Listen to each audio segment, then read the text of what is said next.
Hey, everybody. Happy Saturday. I'm coming on late today, but I figured, you know what? I'm going to go ahead and still come on, and most of you will probably catch the replay. But this is Book Club Saturday, and the book is 8 Rules of Love, Jay Shetty, How to Find It, Keep It, and Let It Go. We are up to rule number 4, and rule number 4 is your partner is your guru, okay? And once I get to rule number 8, which will be, I guess, 4 weeks from now, we'll be giving away one of his books. Okay, so I definitely want to give away one of his books. If I can squeeze in a rule tomorrow, I don't know what my Sunday is looking like. I may squeeze in a rule tomorrow. I'm the kind of dude, I'm a little closer together, but I do have somebody backstage with me coming in the building so we can talk this thing out. Hey, Leo. Hey Diva, how are you? All is well. All is well. Listen, up to rule 4 with the book from Jay Shetty. I don't think I ever really gave a little bit of background on him. I did not know he officiated the wedding between J Lo and Ben and what's his name? Is it? Well, I want to say Ben Affleck. That's his name. Yep, that's his Yeah. name. Yep, he officiated their wedding, which I thought was really nice. So I'm just going to give a little background on Jay before we get into this fourth rule of his. So let me just share the screen. I thought it was interesting when I found out that he officiated their wedding. So Jay Shetty, just to give everybody a background on this author, officiated J Lo's wedding. Now he's sharing love advice with the rest of us. Okay, so this article was written back in March of 2023, and they're talking about he's sharing love with the rest of us they're talking about because he wrote this book here, right? That we're going through. So when Jay Shetty was preparing to officiate the wedding of Jennifer Lopez and Ben Affleck last year, his wife suddenly stopped his rehearsal. She said, "That's terrible. You got to change that," right? And that was his wife telling him that. And he's a former monk, okay? So, being that he's a former monk, that kind of tells you that midway through life or partway through life or maybe partway through college, if you maybe sign up for college to be a nurse and then halfway through you're like, "Oh, this ain't for me," pivot, people.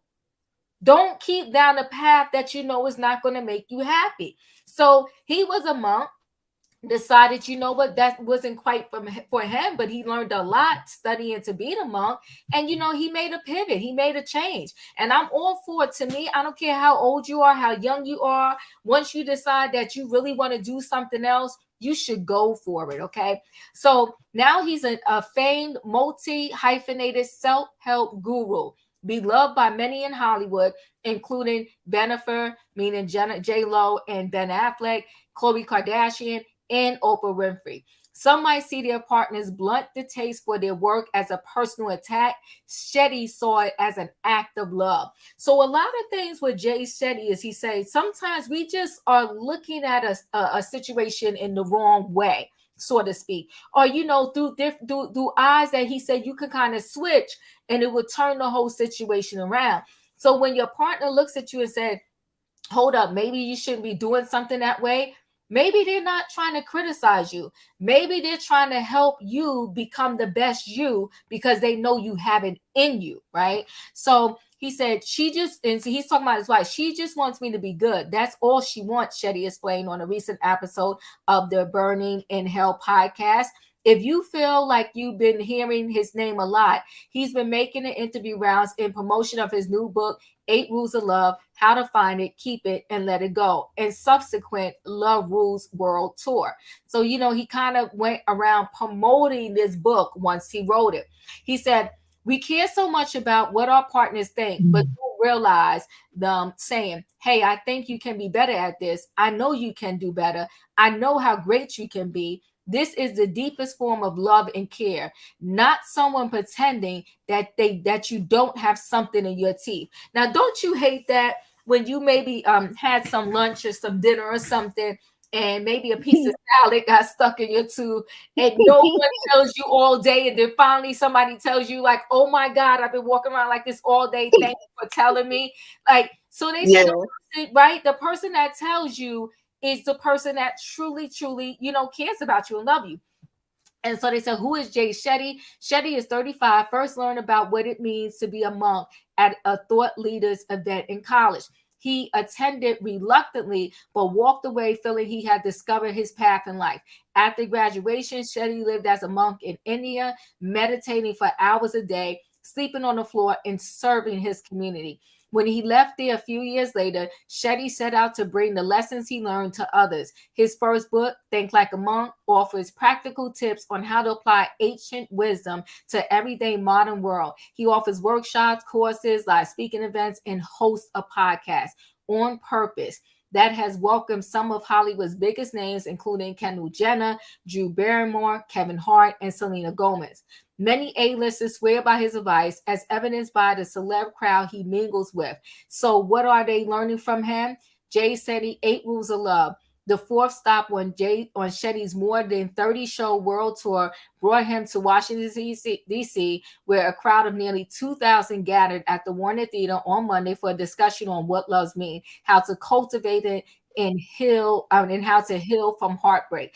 So I'm not going to go through all of this because this is kind of what's in his book and we've been going through. We have already did rule 1, let yourself be alone. We already did rule 2, don't ignore your karma. We already did rule 3, define love before you think it, feel it, or say it. And now today we're doing rule 4, your partner is your guru. And we're going to get into that. It's very interesting. Then it says your partner should be someone you want to learn with and learn from and learn through, and vice versa. Shetty writes, if we choose a partner we can grow with, then they are always teaching us. So think about that. We'll get more into that in a minute. And then rule 5 we'll do soon. Your purpose comes first. Rule 6, win or lose together. Okay. I think that kind of combines with, like, don't bow out at the first sign of, like, oh my God, something's happened, I gotta go. Okay. And then it says you don't break in a breakup. Okay, so you may be broke, but you're not broken, so to speak. And rule 8, love and love again. So we're going to get to those different ones today. We are doing rule 4. I'm sorry about that, guys. Let me turn off my phone, mute it. Today we are doing rule 4, your partner is your guru. So we'll get more into that. I just kind of wanted to share that and let everybody see a little bit about who Jay Shetty is. Now, I also, before we get into this rule right here, I want to share the screen again. He does have an Instagram. So if you do Instagram, please, follow him on Instagram. All right, so let's go here. And I like to bring up his page when we go through these things. And he says, let's do this one right here. Because he says, getting married will not keep a person. Having a baby will not keep a person. Asking family and friends to intervene will not keep a person. The only thing that will keep a person is a person who wants to be kept. Now, isn't that profound? That is. Isn't that profound? That is. Come on now. I mean, you can't keep a person. They can only be there if that's where they want to be. Come on now. That part, Leo. I mean, that's really, really good stuff. Now, let's listen to this one when he talks. Don't believe that we're lovable is because we think if people don't love us, then we're not lovable. So we base the feeling of being loved by someone else as more important than being loved by ourselves. The reason we don't believe. Okay, that's one that I wanted to show y'all. I want to show y'all this one also. Here are 3 signs of a healthy relationship. When it comes to the power dynamic, you see yourselves as equals. Number 2, when it comes to problem solving, you work on things together, no matter how difficult they are. Number 3, you learn to trust each other so you can truly be vulnerable and start peeling back the layers so that you can start sharing more deeper, more open parts of yourself, including your past, challenges, and regrets. Here are 3 signs of a healthy relationship. That's that one. And the last one I want to show y'all is love versus like, okay? So before I do that, though, it says there's no one to impress. Improve for you. Live well for you, okay? So, and then I want to do this one, love versus like. What is the difference between I like you and I love you? And the Buddha replies, when you like a flower, you simply pluck it and throw it away. But when you love a flower, you water it daily. Yeah, we're so desperate to just smell that flower, observe its beauty for a few moments, toss it away. But that person who turns up every day and waters that flower and gives it the sun and gives it the soil, no one wants to be that person. But that's love. What is the difference between? All right. So y'all isn't that good stuff? So y'all kind of, it is. Get the point. Yeah, Jonathan said, you have to love yourself first before you can love anybody else. Jonathan, thanks for being here, and you are absolutely correct. And I think that's the point he's trying to get across too. Until we love ourselves, we're not going to be able to love any partner that comes into our life. Rebel says that's deep. Jonathan said exactly. And Nubian said, I agree with learning from your partner. I love to be around people that I can learn from. Absolutely, right? Me too. I feel the same way. So we'll get a little bit into this. Your partner is your guru, right? And this is rule number 4. And it says, love does not consist of gazing at each other, but looking outward together in the same direction. Okay. So they also talk about a lot in this book how, our idea of love comes from a lot of movies we watch or fairy tales like Cinderella. It's always at the end, most of these stories is that the person finds their prince, right? Or the man finds his princess. And then so we get this idea in our head that every day is supposed to be this great fairy tale, but life can only be what you make it. Life can only be what you and your partner decide you're going to go through together and grow through together, right? And so and anything you want to add while I look for the parts that I want to read off to everybody when it talks about being your partner is your guru, Leo? No, do you know I took a few notes because I am that girl. So talk to me. Yeah, so I really appreciate it when it says meet your partner where they're at. Ooh. When you are with a person, it is very hard, Diva, to not say, well, I don't like this and I don't like that. And you did this and you did that. A lot of times what he has awakened me to understand is that there is another roundabout way to be able to have that conversation with someone.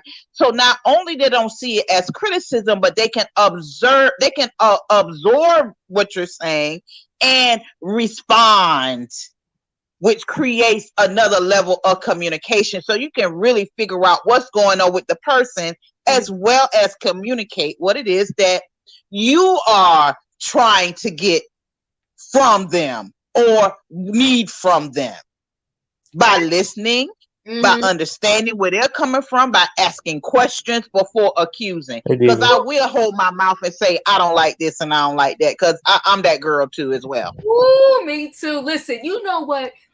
I think life is about at least learning from, I'll say mistakes because I can't think of another word right now. And hi, Dustin. You got to learn, right? In each relationship you go through, if you're one of the fortunate ones, like I told my sister all the time, I said, you don't get it because you've been married your whole life, right? And you don't understand what it's like out there when you have to, like when you're going through dating or whatever. But it's acknowledging through perhaps every breakup the role you played in it. It's easy for us to always just try to act like it was the other person. But there are right? But it's easy sometimes, my young years, I did that, right? Child was them, they was this, they was that. But it's a great thing when you can come to the point where you realize that you might have played a role, or you did play a role in this breakup, or the demise of the relationship. Now, I was definitely one that, maybe some people were labeling me as a nagger, because I was like, clean that up, pick this up, do this, do that. Like, I'm very like that. I'm even like that with my sisters and my brother and my mom and my dad. Like, I'm like, remember, we got to go here on this. Remember, it's picture day. We're going to do this. Like, that is a part of me, but you have to learn how to adjust it to the person that you are with, so it doesn't come across like you're nagging them or whatever the case may be. But before, don't drink soda, don't eat, like, that was just me, right? Instead of saying, like, he allows you in this book. Jay teaches you how to say those same things, but in a different way, so that it's loving versus like you're trying to pluck away at the person. I think that's the best way I can explain that. Yeah, you poking them. You poking them. You poking them to death. To death. You poking them to death, right? And then it's so funny. I did that, Leo, but when someone did it to me, I couldn't stand it. I would be like, okay, you leave me alone. I'm gonna do it when I'm ready, right? And I finally learned that just the way when they speak to me, I don't like it like that. I have to understand that they don't like it like that either.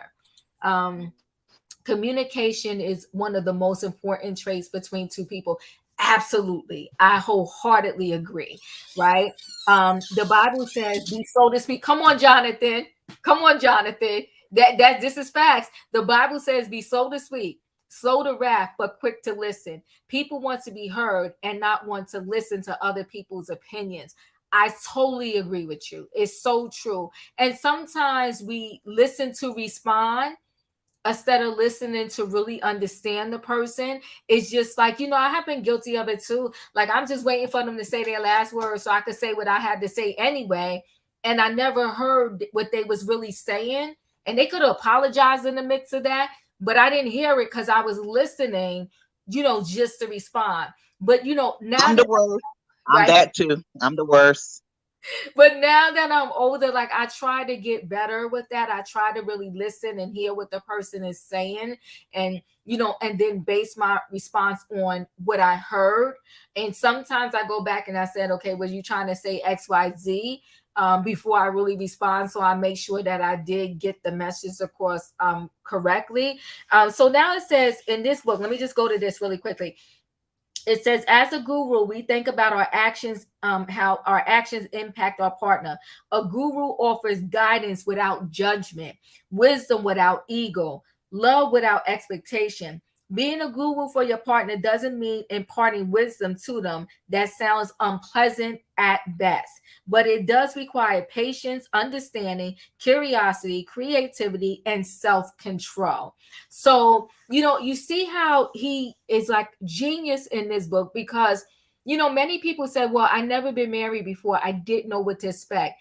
I didn't see longevity of relationships in my family. These are some of the things people say when it comes to relationship. So I really didn't know what to do. I was doing my best. But he gives you tips to say, there's no book ever that's going to be able, you could just follow it to the T and you're going to live a perfect life. It's all suggestions so that you can perhaps start leaning towards living a better life and being able to communicate with the people around you. And sometimes these tips can also help you, not just with a partner, but with your sister, your brother, your mother, your uncle, all your family and friends, right? We got to be kind when we speak to each other. Dustin, anything you want to say? Okay. Nubian, I like this. Yes, I'm trying to learn not to nag my siblings about their finances. I just don't like to see people waste money. Nubian, Me what? Too, Nubian. I'm on that train as well. I got to learn. And I had to learn too how to stop nagging, just family members about being what I think is productive with their life. Do you know what I mean? Like, yeah, you should get a job. You should try to get a job here. You should try to do this. You should try to do that. You know, I offer my suggestions and I'm like, if you want my help, you can come to me. But before, I would literally follow up every week because you don't want to see them. You want to see them flourish. But what I learned too is that the person has to want to win too, right? It's not like you can't just, you're never going to be able to make a person do something they just not ready to do or they don't want to do for themselves. Hey, in my opinion. In my opinion, Hey everyone. How you I'm doing? so glad to see you. Oh, thanks, babe. I miss you too. Yeah, we miss you. We miss you. So you know we're doing rule 4.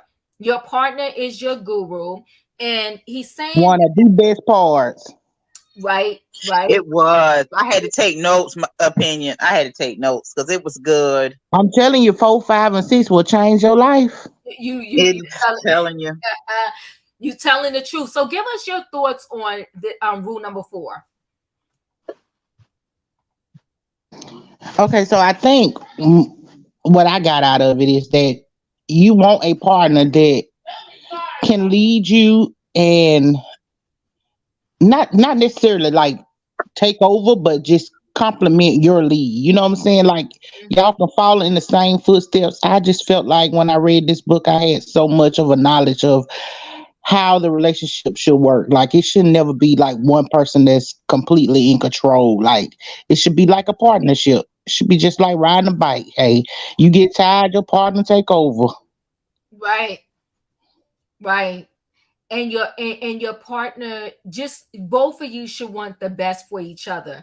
But wanting the best for each other meaning that if you want to be, I'm just using an example, like if you want to if your thing is to work at the post office, then I encourage you in that and you being the best employee you can be at the post office, right? Instead of me saying, oh my God, you shouldn't work at the post office. You're not going to make any money. You should go work over here. You're going to make more money. That's not what you should really do as a partner. You should cultivate and encourage what they want for themselves. But Right? Diva, you Yep. know what I Support realized? them You know where what I they're at. realized with this book? Uh-huh. Is that the reason why he went through the social media thing was to give us the perspective that that's where we got this stuff from.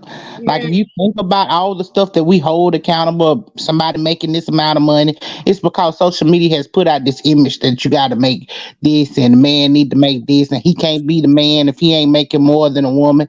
That's not true, and we shouldn't look at It's life like that. definitely not true. it's But not. that's Definitely what not true. but that's what they portray on the social media. You know, it's the same thing with the Keke Palmer thing, oh her husband ain't make I mean her baby dad ain't making that much, so she the star. You know what I'm saying? Like that's the image that they put out there. And after a while of looking at it, that's the reason why he told you to disassociate from social media, block all that stuff out. Because once you realize that you sit here, because I was sitting here and I was when I was reading this book, like I really did all the steps, I did all the exercises and everything. And when I got through, I was looking at all that stuff and I was like, that's why he talked about social media so far on, because every other lesson that he tells you is stuff that you will learn from social media, from the internet. Yeah, and even in my opinion, before social media, everything with society is these subliminal messages, right? Because when I was growing up, and still now to this day, but magazines just don't sell as much now because social media is such a big presence. But if you look Movies. at the supermarkets or any checkout, that's where all the magazines are. That's where all the candy is. That's where all the chips is, because it's all subliminal suggestions. As you stand online and you're staring at this stuff, you end up getting something, or you get it. And like way back when I was just a magazine fanatic, every time I would have piles and piles and piles of magazines because I was just, that was my thing. I loved it. I love fashion, and I would pick a Vogue. I would buy all of them, like all of these magazines, but they all stood in the line with the suggestion, right? And they talked about, there was a documentary, if I can find it and remember the name of it, but it was a while back.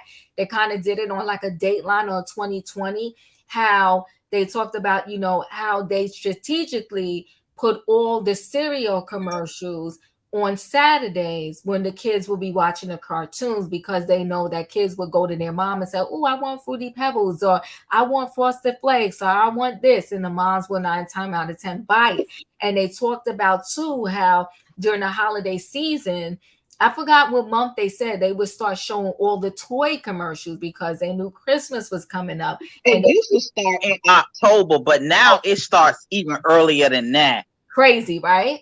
Crazy. Mm-hmm. So they talked about that, how, you know, the definition and the criteria of how a woman should look or a person should look, it started with the magazines where they would show the people. And you know, back then they did airbrush. So before all of these filters and stuff that you get on social media, all of the magazines, they was airbrushing the models way back then.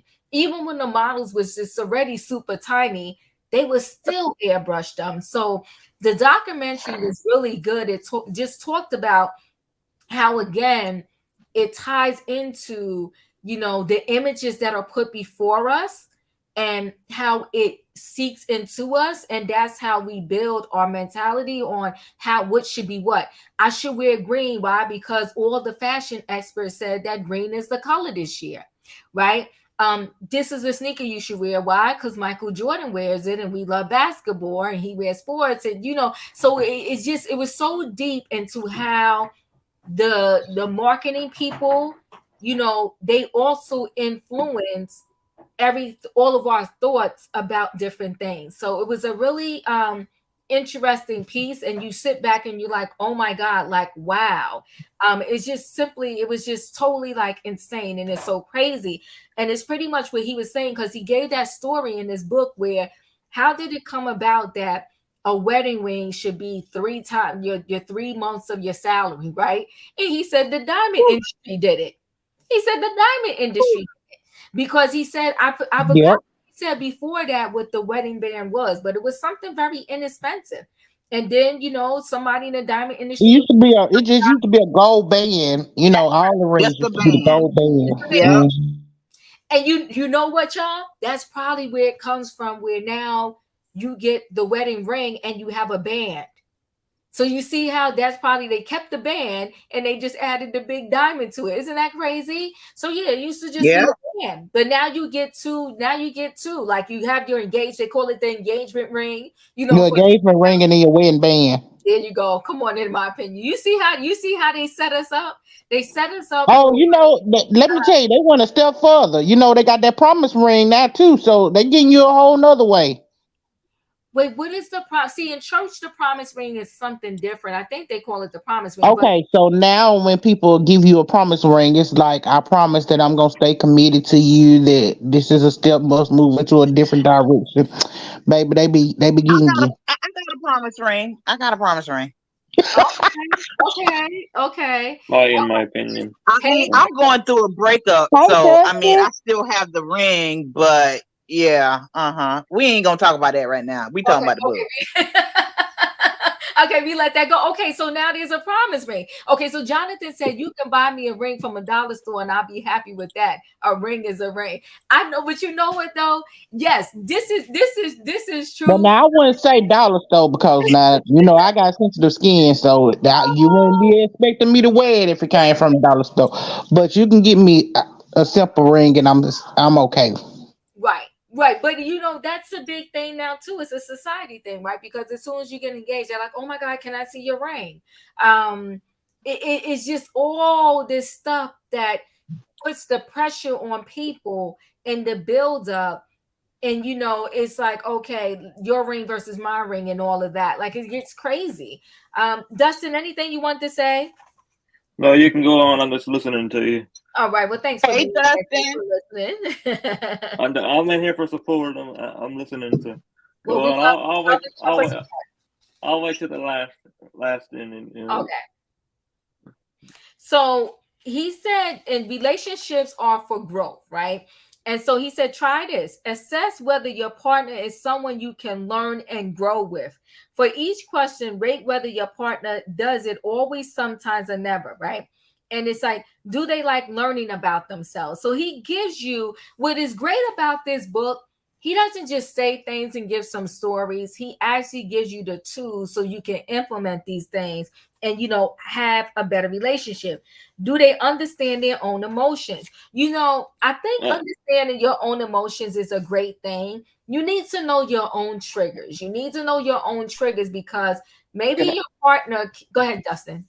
I was gonna say, I agree with the emotion part of it, but sometimes you know I get a lot of emotions here lately. So, and you know, like I said before, my best friends have helped me through the pain. I get a lot of emotions, but like I said, if I didn't have my best friends, I don't know what I would do without any of you. So that's including you, Diva, as well. Oh, thank you, Dustin. Yes, best friends are lifesavers. Yes, best friends. Well, Diva, I know mine, but I sometimes can't handle mine. Okay, but you know what though? You did conquer one of the greatest steps. At least you know it. Oh, I know it. Let me tell you something. I know that, like, say for instance, of course, I know when I'm gonna get upset and stuff like that. The only problem I have a problem with is I don't realize when I've had enough. You know what I'm saying? Like, I don't know how to cut people off and, like, okay, disassociate before I go to the boiling point. And so then by the time I realize that I'm there, I'm already cussing you out. Now, let me tell you what I am bad at. And I don't like it. I'm trying to get better at this. I am very bad at cutting people off even when I know it should be done. It's a wrap.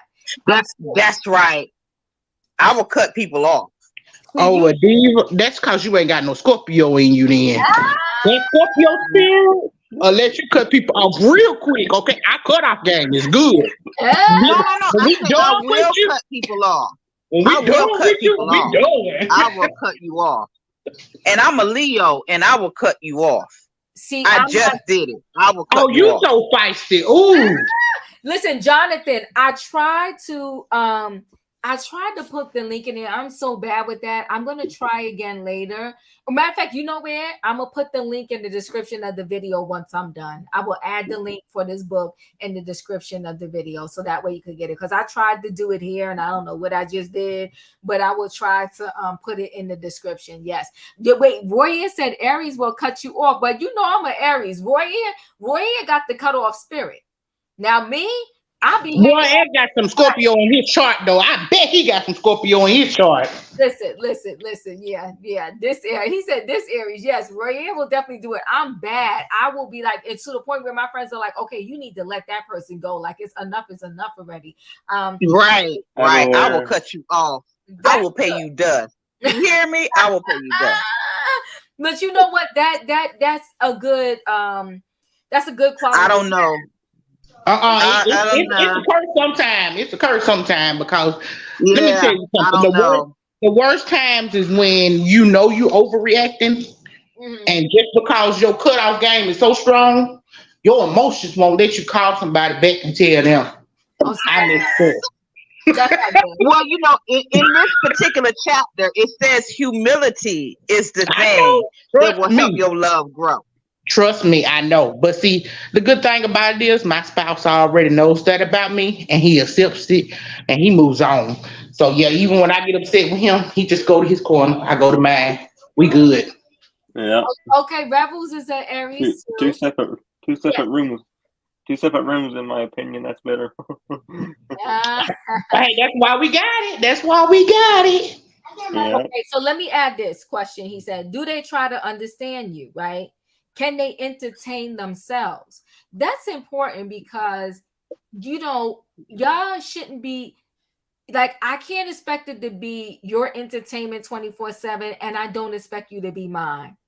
Can you be okay if we're in this house together and you're doing your thing and I'm doing mine? We don't have to do everything together 24/7. I would love that. I would love that. That part, Dave. That's how I am. I like to do my stuff, and somebody else will go do their stuff. You know. Right. Yeah. You have they don't to. Have to. They don't have to be. They don't have to be that close to me all the time. Right. let me get the other question out. Are they open to finding new ways of solving problems? Because sometimes people feel like, yo, the only way this could be solved is this way, and that's it. Some people are really stuck in their way, whatever. I'm flexible. I'm flexible within reason. If what you say is sounding reasonable to me, then okay, I can roll with it. I'm very easygoing when it comes to most things. I'm like, okay, you know, maybe I want to go to ShopRite, you want to go to Wegmans. I'm like, whatever, we could go to Wegmans, no big deal. You know, I like to go to Target, but if you want to go to Walmart, I'm not gonna pass out on the floor and be like Target, Target, Target. I'll be like, all right, let's go to Walmart. But And sometimes I may say something. Hold on one second, Nestle. I may say something smart, like, okay, when we go to Walmart and don't find it, I may say, I told you we should have went to Target. Now I do that. Yes. But sometimes, David, you do have to, if you want to go to Target, sometimes you do have to go to Target for yourself, you know. So sometimes you have to tell them you want to go to Target, even though you gotta have a balance, right? Yeah, you gotta have a balance. I'm sorry. You gotta have a balance. Yes, absolutely. Yeah. What is it? Do they support others in their growth? Right? Do they inspire you to be better and more? And that's that question I love, right? Do they inspire you to be better and more?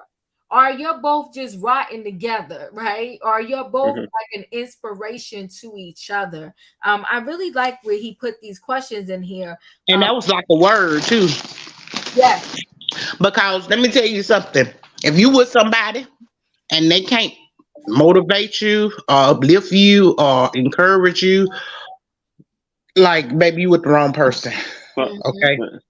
If they can't mentally, physically, and emotionally be there for you when whatever stage you in, you ain't with the person you're supposed to be with. That part, in my opinion, I agree with that. So he tells you how to become a better guru. He said, do not leave, serve. Okay.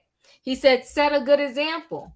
Now, okay, so one of the guru qualities, he said, is which inhibits no inconspicuous characteristics such as egoism or jealousy. Remember how my guru said, he said, you know, he bowed down on the floor in front of me. A guru doesn't lord his position over his student or try to control them. Okay. So he said, you know, be a servant, and like, it's okay. You don't always have to say me.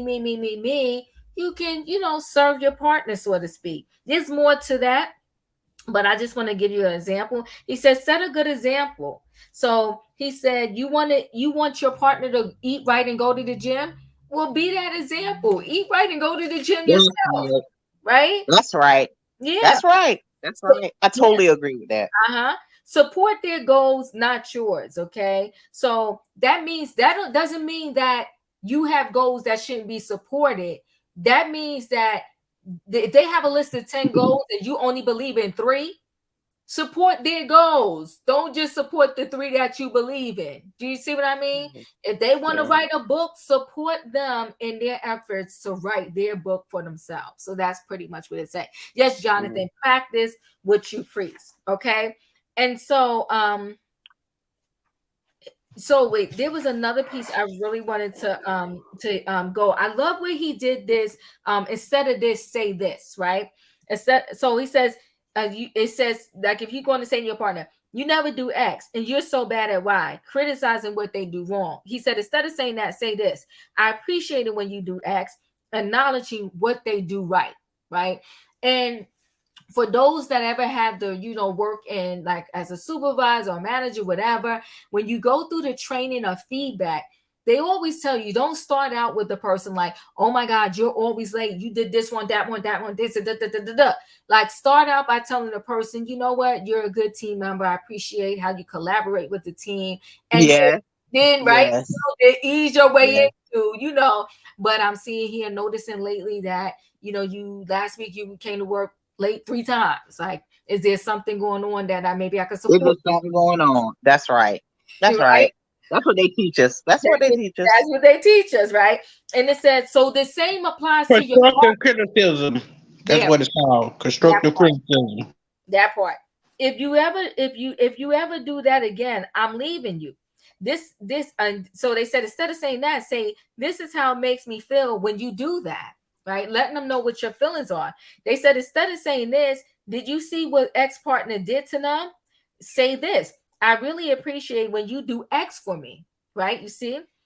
They said, instead of saying this is your fault so you can fix it, say this: I know you're struggling with this. Can I help you?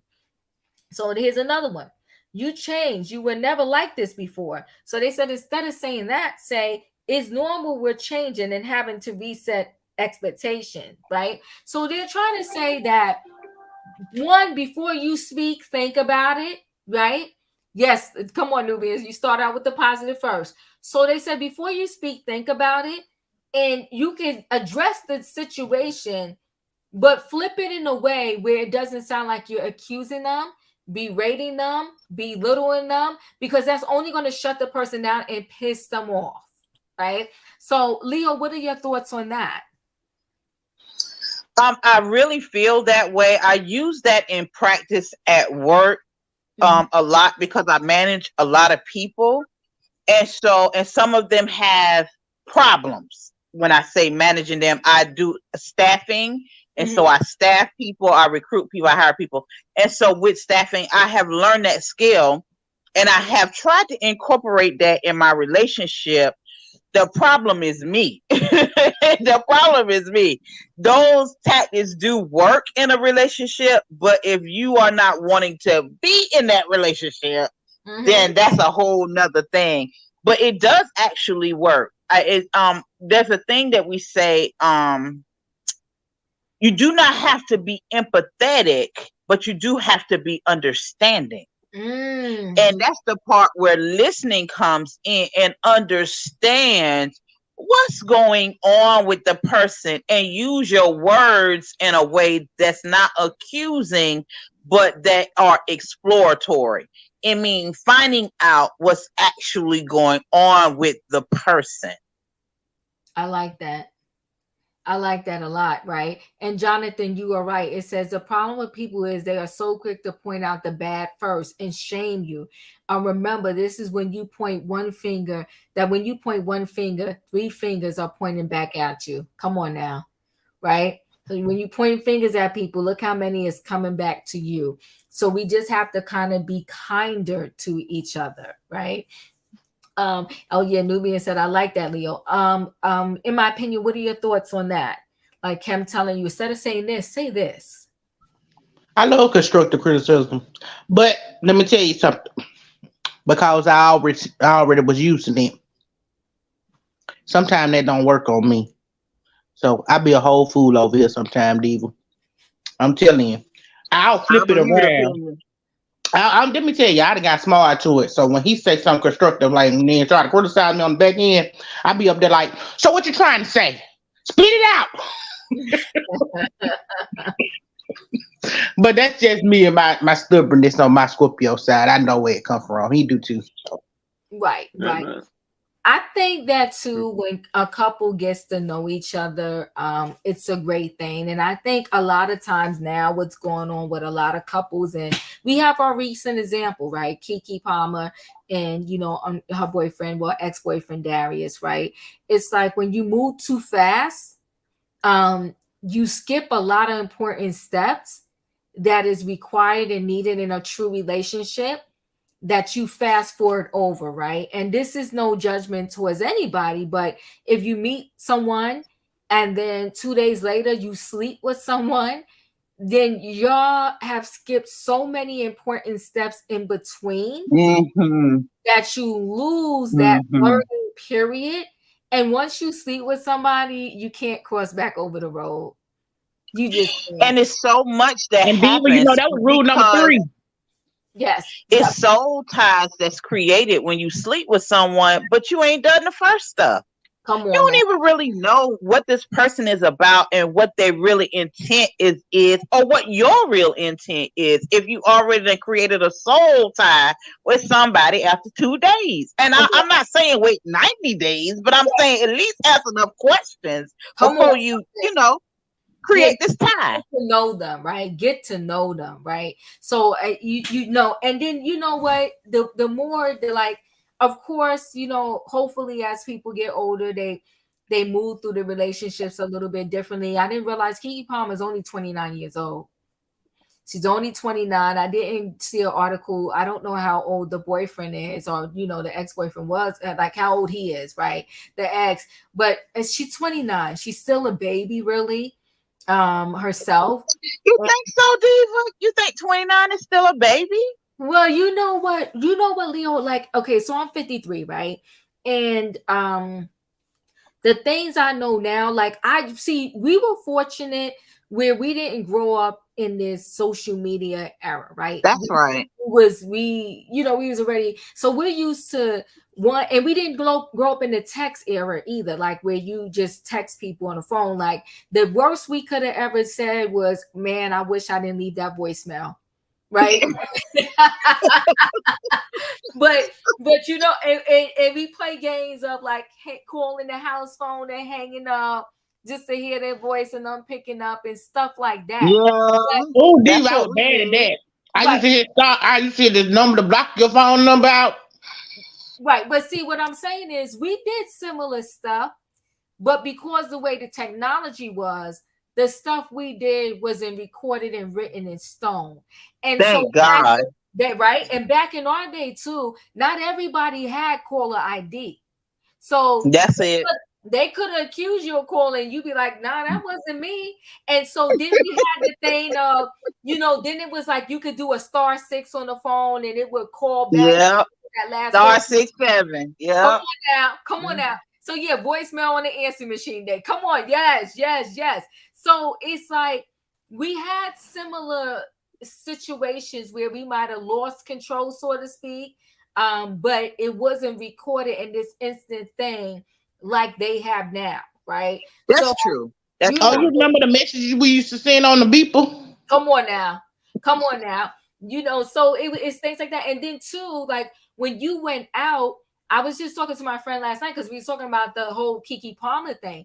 I said, I'm telling you what happened. I said, so back in the day, in our time, I was saying to him was that I said, if somebody saw somebody's girlfriend or boyfriend out, it was a word of mouth thing because we didn't have no phone to record it. You would just report back, yo, I saw your man or I saw your girl. They had on this, they had on that. And then when they speak to their man or girl, the person could lie and be like, oh, she's a liar or he's a liar because I wasn't there and it wasn't me. But now you see somebody out, you got an instant device in your hand, so nobody can lie because you can snap a picture, you can record them. So I said, I really felt like one of his boys saw her out, had the recording, or whoever got the recording, they sent it to him, and he lost his natural mind. And it's not like you can deny anything now because everybody records everything. So I think with this younger generation, because they were born into the whole social media, cell phone, and all of that, they just don't know how to. They speak that how they put out their feelings is through these social media platforms, and they get to do it immediately. That part. Immediately express how they feel before they have enough time to ruminate and think about it. Yeah, and you know what? I didn't really realize. I thought I knew so much in my 20s. When I turned 30, I realized I didn't know anything, like relationships and people. So I get it. She still is young at 29, because at 30, that's when I finally realized I've been sold a bill of goods, is what I realized at 30. Exactly. And I think what happens too, because, you know, even imagine when we were growing up before all of this, you know, social media stuff. I know females that if you told them something about their man, even if the man was really doing it, they would stop speaking to you. That's right. They would stop. I would never do that. Right. They would never do that. To you. But you figure now, once you get the whole public in your business, and people had been through worse than what Keke and her man have been through, and they stayed together. That's right. but it wasn't in Right. the public. They could survive this. They really could survive this if it wasn't for social media input. They really That's could. what I was just gonna say. Social media has put their input in and told her she right. So now she feel like she don't have nothing to be sorry for. Everybody that deemed her right, so she was right. That part, all of that. So that's the point I was trying to get at, is because the social media chimed in. Now she's lonely and can't even say to her man, she can, but she don't want the judgment, right? To say to her man, listen, I went too far, I'm sorry, or whatever, right? Because this was not what happened was not a big deal. It really wasn't, but I feel like he reached out to her. She didn't answer the phone, so he immediately went on that dang on Twitter and started tweeting his fingers off. And then they came at him, and he really got in his feelings. So he doubled down on it, and yeah, it just spiraled from there. And then she came back to my son, "Ooh, we played cards and all this." It's like you taunting him now. You know what I'm saying? Like you can't demasculate a man. Opinion. They still have to parent together, right? It's not like, but you can't I can break up with somebody. Yes. Like, you can't demasculate a man and then make him feel like he less than and still want him to be there to support you. Well, and this is what we come back to the book. And Nubian, I agree with you so much, right? Each decade we age, we become wiser. Yes. So this is what he's saying too, right? It's like there's a way to communicate with each other, but y'all both have to be willing to go through it and grow through it, right? And it's just like, to me, their thing spiraled in like less than 24 hours, and it didn't have to go there. And now she got the merch and this and that. It just went off the deep end for no reason. Right, she has the merch. Oh, where her mama at? I know her mama is telling her, "Don't do this, baby. You got to really keep it." And she keep it together, and she ain't listening. Oh my. Mm-hmm. Oh my. And I really felt like all these videos and stuff she did afterwards, that's pain. That's not you really winning. That's pain. If you don't do it, another person will. She did a whole video. She got the merchandise. And she's sitting there singing with the baby. And I just, maybe people might be seeing that as like, oh, it's funny, it's a joke. I was seeing the pain. There's no mother on this earth that don't want to be with her baby father. Boom, you said it. There's none. I'm serious. None. That's fact. None. That's fact. That's right. And most people, they some, I know, females end up in bad relationship after bad relationship if they have one child, and and then they meet others after that.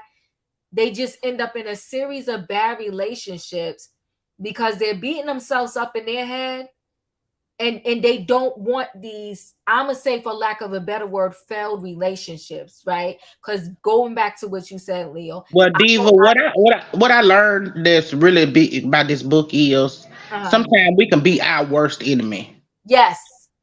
Because we don't learn how to love ourselves enough to know when we better than what we. You know what I'm saying? So when I did all these activities, I was like, "Oh, baby, I beat myself a many years, okay, for the wrong person. Like, I should have been harder on you than I was, okay? Like, I was in my bag. I was like, oh, I need to reach out to every last ex that I let off easily and come back to them and cuss them out."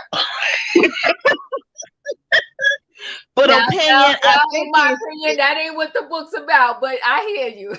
No, I let them off easy by just changing my number on them. I was like, shoot, there was a few of them. I should have gave them a piece of my mind. Maybe they wouldn't be sorry now, But I think the book is about evolving the love relationships that you have. Yeah. Be it with your partner, that's what I'm saying. But I'm saying now I need to go back and get these bums that out here, probably bums to another woman, and give them my piece of my mind. Right. And say, Jay Shetty fit me. Hold on 1 second, in my opinion. Leo, what was you trying to say?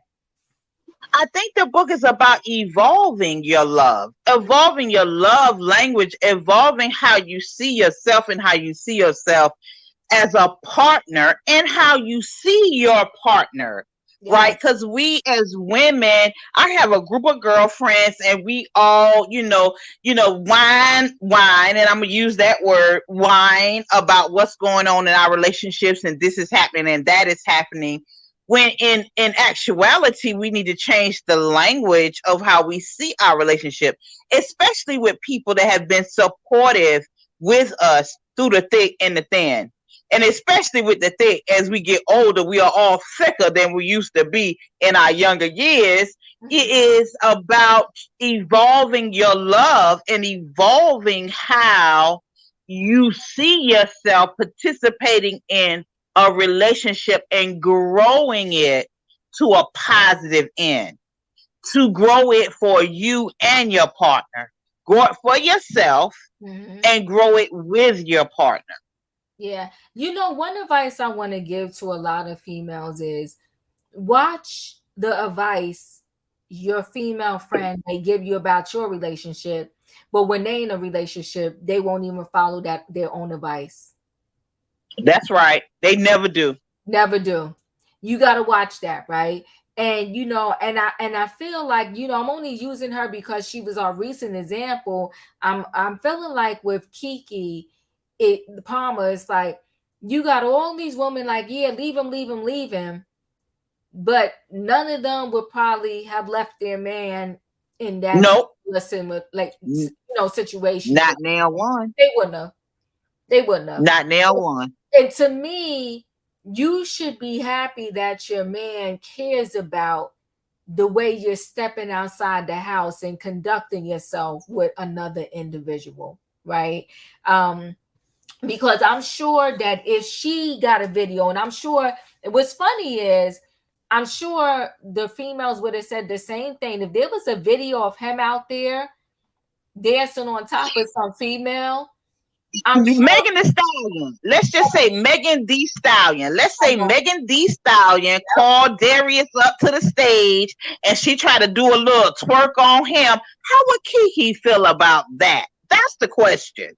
The question is how y'all gonna treat each other and respect each other in this space, even though, yes, he don't make the same kind of money she make. No, he's not in the same type of caliber as she is.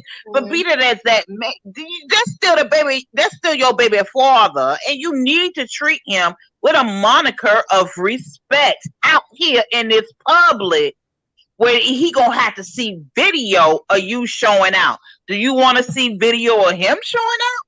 Think about it, unless you're done with the relationship.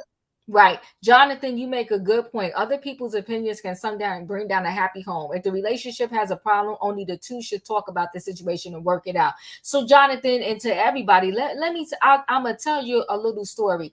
I learned now that I limit. See, I think a lot of times when we talk about our relationships, it's because we're so happy, right? But I found that everyone is not really as happy for you as they pretend to be. Do you know what I'm trying to say? And I'm not trying to be jaded here and saying like nobody's ever happy for you. You can't talk to nobody. But I think sometimes people are really not as happy for you and your relationship as they pretend to be, right? So I learned, like, I'm fortunate. Now, for this reason, I wish that my son had more siblings with me, because he's my only child.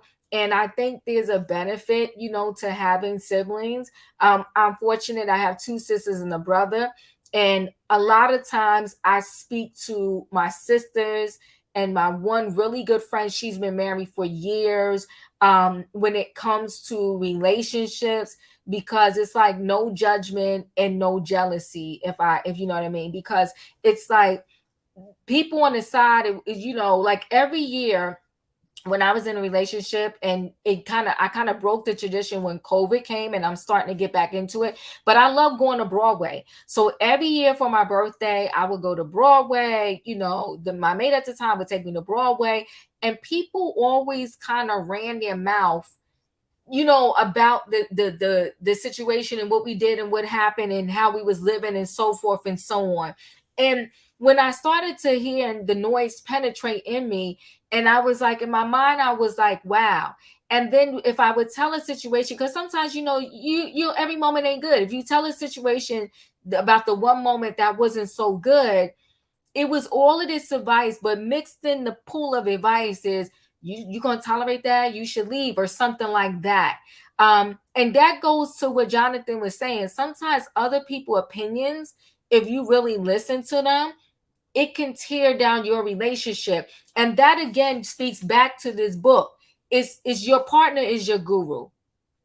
What y'all do, if it's good for y'all, let it be good for y'all. Nobody else has to like it or love it.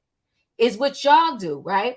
And so if y'all decide that every Wednesday night y'all want to eat spaghetti with meatballs, and people are like, oh, y'all crazy, why do y'all eat that every Wednesday night? Because that's what y'all want to do. And it's fine because y'all two agree with it. Now, if your And partner, Diva, I'm so glad you said that, because you know that's a lot of the conversation that people get when they hear, "Oh, well, you married, but y'all got separate bedrooms." It's like, yeah, but that's how we stay sane. That's how we live. Like, we don't like the same TV shows. We don't like the same movies. You know what I'm saying? Some things we do like alike, but he's different. You know, he's an Aquarius, so his mind is always thinking. You know what I'm saying? And I like the gossip and the drama. He don't like that. He be like, I can't believe you watching all that. You know, you got real stuff going on. It's like, but that's what works for us. You know? Yeah. Yep. Stu. So you said Keke mentioned on her podcast that she would never address that publicly. She would never address what? Talk to me some more, Stu. Like, she would never address what? I know you meant address, so no worries. Keke mentioned on podcast that she on her podcast with her then partner that she would be that should he be in some cheating controversy, that she only addressed that behind closed doors. Well, yeah, see, here's the thing though, right, Stu? She said that, but yet he started, I will say, yeah, he started the whole social media thing, but she finished it. So what's the difference? And she did a whole video talking about, well, if you don't do it, she definitely finished it. She finished it. But go ahead, Leo. Was you gonna say something? I just feel like with their particular situation, I'll be glad when something else hits the media so we can all move on, so they can continue their whatever that's going on between them. No matter what, he is still going to be a part of her life, because that is Leo's father. Right. And at the end of the day, she's going to have to figure out how to respect this man and how to raise her child with his involvement. Because what we do not want, all this stuff about leaving him and all this other kind of stuff, that's all BS to me. What we do not want is her raising a child by herself without the involvement of that child's father. If he's not a molester, if he's not a murderer, or if he ain't that type of dude, he need to be involved in that child's life by all means necessary. If she have to swallow it and put some clothes on to be involved, she gonna have to do that for that child. No, I agree. I Misery loves company. Yeah, I totally agree. I wanted to go back to his Instagram, because there were pictures before this happened where it looked like his family was highly involved too. Because it looked like there was a picture where it was, I could be making this up, that looked like it was his mother, his whole family, like holding the baby and like being involved with the baby. So all I could say is I'm praying for them, and I believe this too shall pass. So Emmanuel said, Diva, they probably was broken up before the tweet. I think perhaps they were, right? But I do too, but that's beside the point.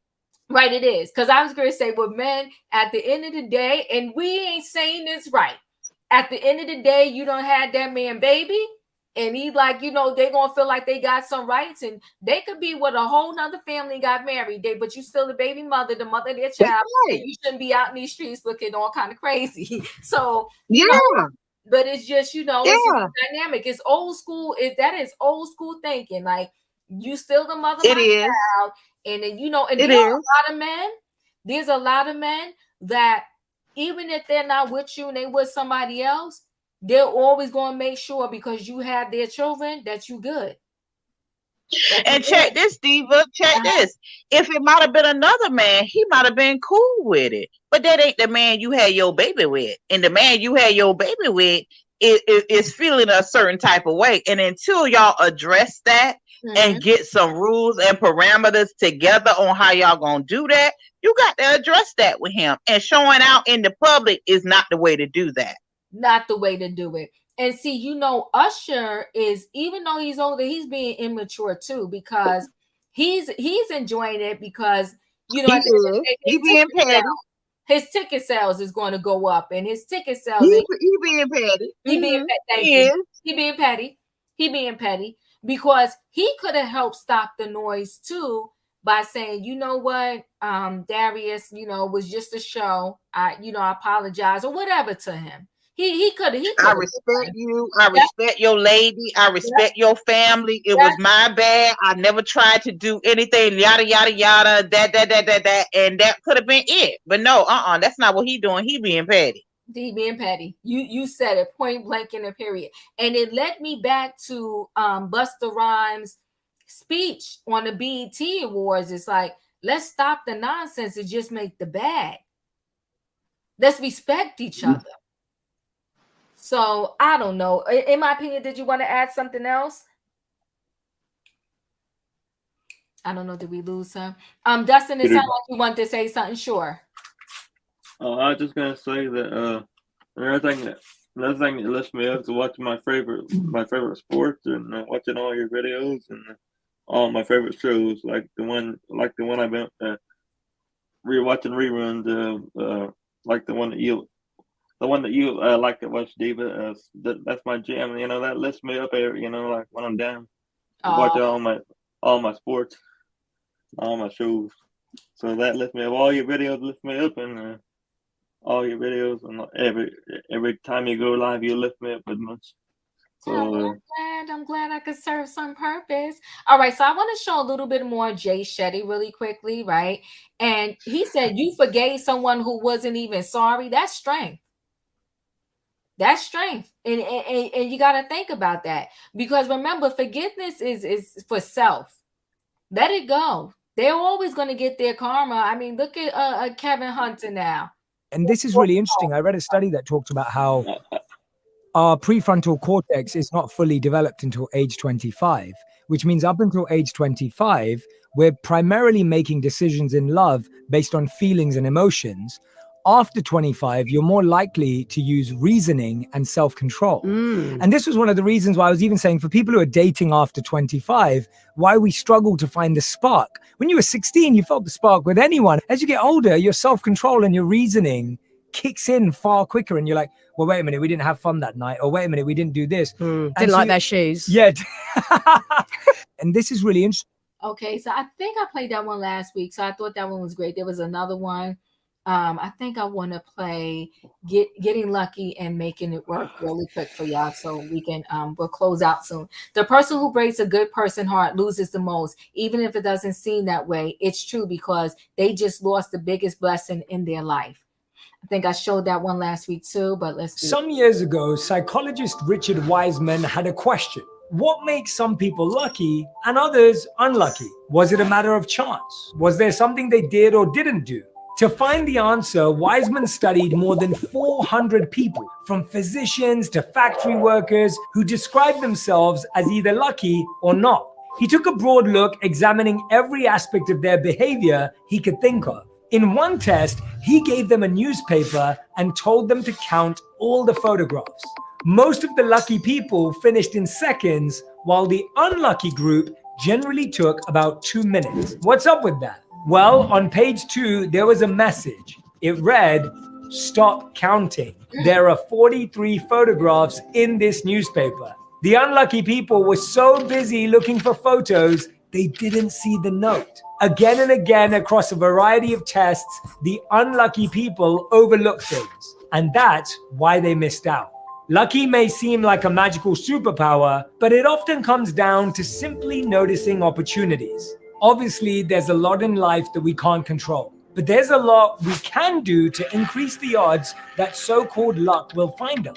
Part of it comes down to paying attention, to being present in the moment and observing what's around you. Lucky people are not only better at noticing opportunities, they're also better at creating them. So be open. Some years ago, psychologists. So isn't that a great thing about being lucky there? Right? Yes, it It's is. like Being open, being open, being being open to new ideas from your partner. mm-hmm, Humility keeps the ego at bay. mm-hmm, Ego is love's enemy. Ego and pride is the end of relationships. Try to appreciate your partner's strength.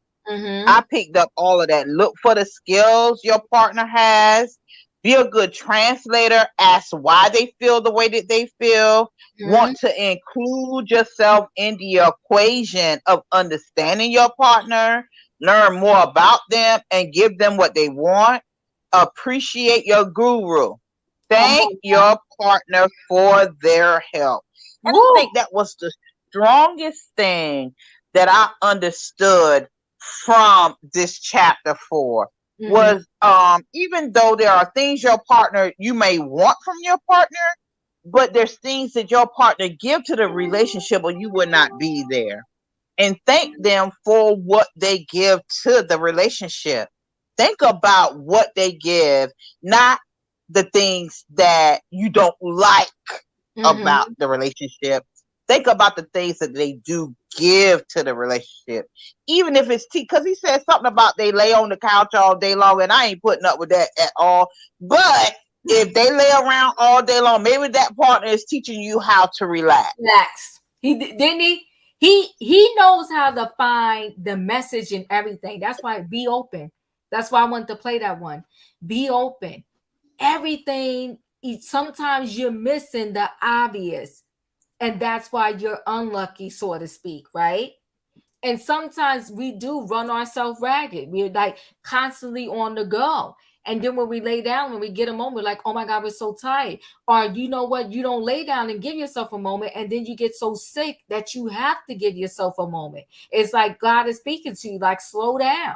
A lot of people, said that although the pandemic devastated a lot of us, it slowed the world down. And for most people, it gave them a different perspective on life and what's important and not important. I mean, just not everybody had this opportunity, but a lot of people, they did not have to, they worked from home during the pandemic. A lot of people wasn't working at all. And it kind of forced us into seeing what it was like for some of us to be by ourselves, to reflect on things, because when outside was shut down, some people drove them absolutely out of their mind. Some people it helped refocus them. So it's just all of that. Yes, Dustin. I'm not saying nothing. I was just yawning. Oh, okay. Oh, okay. As we begin to close out here, I want to thank y'all all for coming. I think Love and Marriage Huntsville is coming on tonight, and I'm gonna start. What Oh, time is that, Diva. Diva? Before you watch that, I need you to go to Fox Soul and watch their show last night. Oh, Kimmy. Maurice, yeah, Maurice and Kim. Boy, that was a sad interview there. Do you see? And people, we're going to talk about that, in my opinion, when we recap the show, because people wanted to beat me down with 20 sticks when I said, Kimmy know what she signed up for. And what did she sit there and say? I got to go back and watch the whole thing. But she pretty much agreed with her husband. She ain't got no. Yeah, she said, She she did. said, She did. she doubled down on it, and then she said, Yes, she did. of course, I'm hurt when he doesn't defend me the way I want him to, but I know he loves me." And I was like, What we say, "Girl, Diva? What I we wanted to say? jump through. I Yeah. wanted to jump through the TV. I wanted to jump through the TV and be like, "Girl, no, he's saying it because he mean it. Like it ain't that he love you. He mean that. Like You know what? That's right, Leo. Was we saying that? I mean, the people were hot. They were like, oh, The you don't like terms, me. people have secret contracts too, and we ain't got time for that tonight. But that's a secret contract Yeah. that they have. It's unseen and unheard. Yes. But Kimmy and Maurice have that secret contract that we don't know about, but they agree upon, and it is unreasonable and unfathomable for us on the outside, but she agrees with it. Right. She signed on the dotted line. We gotta be happy for her, because that's part of this book. If y'all two love it and y'all two are growing together, then move forth. I mean, I thought it was dreadful for a man to really sit there and say that you're going through a very challenging a medical condition, and he just wants you to roll over and get on top of him. But she was 10 toes down. I would not. That part. She will not leave. Just like, her and Tisa, they 2 peas in a pod. Tisa will never leave Marcel, and Kimmy will never leave Maurice. And I'm not saying I will want her to, but I'm just saying he can do what. But that's the secret contract. That's what they got going on. And hell, y'all got to love it, leave it, or stop watching, because that's what they got going on. That's what they got going on. Diva, I love this this live. Good night, everyone. Be safe and be blessed. You do the same, and thank you guys for coming through. I truly appreciate y'all. Can I say something real quick, Diva? Yeah, you can. I'm gonna speak to you before I close out, but 1 second. And I truly appreciate everybody coming through for something different. I don't mind recapping the reality shows and all of that and doing the trending topics, but when we have a book where it can help us all grow and y'all show up, I truly do appreciate y'all, because I'm telling you, and I don't have no vested interest in like trying to push this book, but I'm telling you that if you really want to be in good relationship with a family, with a friend, with your girlfriends, your male friends, your whatever friends, or your significant other, this book can really help you so that you don't show up in a relationship expecting perfection. You show up in a relationship trying to find out, can I deal and accept this person as is? Can I accept them as is? Can you build and accept this person as is, and you are being accepted for who you are? That part. And am I going to not tear this person down? Am I going to help build them up? Okay, or am I going to sit there and be like, oh, you're fat, you're lazy, you're a bum, you're this, you're that. I'm going to say, you know what, honey, you look good. Let's go to the gym together, or let's eat well together. You know what I'm trying to say? So I feel like, check it out. He ain't trying to go to the gym. My ex-man loved going to the gym. He loved working out, but he never expected me to do it. He loved it himself, which encouraged me to keep myself fit.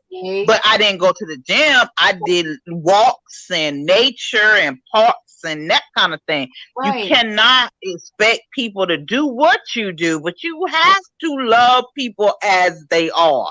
That part. Love the person as they are, right? And I'm really, really learning that and embracing that. And and even with my son, because he was begging me for this one here doing. I was like, no. And you know what? I let him do it, and I'm like, it wasn't even that big of a deal. But sometimes we get stuck in our ways. But the good thing I like about life is every day you live is an opportunity to learn, do better, right? To learn, be better, and do better. And be better. Yeah. And understand love in a different lane, and a different language, and to understand how to communicate your love to the people around you. Absolutely. And so that's why here on my channel, I don't care who you are, where you come from, what you look like, not look like. If you want to come up here and have a seat at the table, so to speak, on the train, you're welcome. You're welcome. And so, and we appreciate you for that. Yeah, we appreciate everybody. So we're closing out. I'll give final words. Dustin, any final words you want to say? No, I just wanted to ask you a question real quick. Sure. Are you going to cover Love and Marriage Detroit?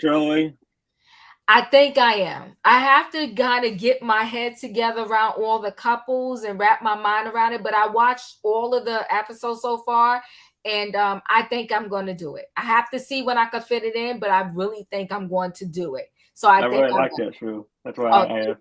It is a good show. Yeah. Wayne said marriage and relationships are not always 50-50. Very true.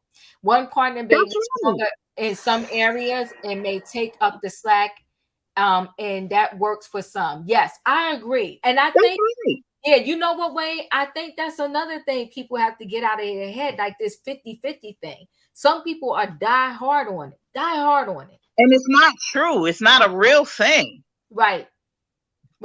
Again, it's that fallacy of stuff that has been put out there in the atmosphere, and it's not right, and it doesn't help people stay together. It doesn't help people have real good true relationships when you think, oh, my partner has to pay the whole mortgage, my partner has to give me a new car every year. Of course, I'm exaggerating, but y'all understand where I'm trying to go.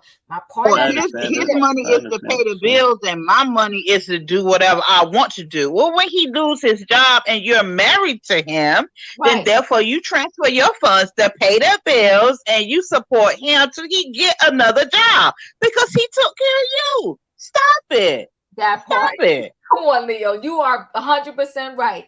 Come on now. In my opinion, what are your final thoughts?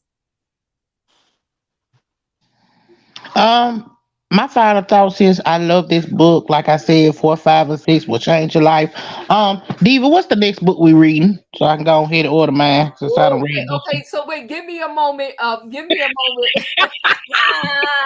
You know what? Give me a moment. Let me look through some things. Or if you have some suggestions, let me know, in my opinion, and we'll figure it out together.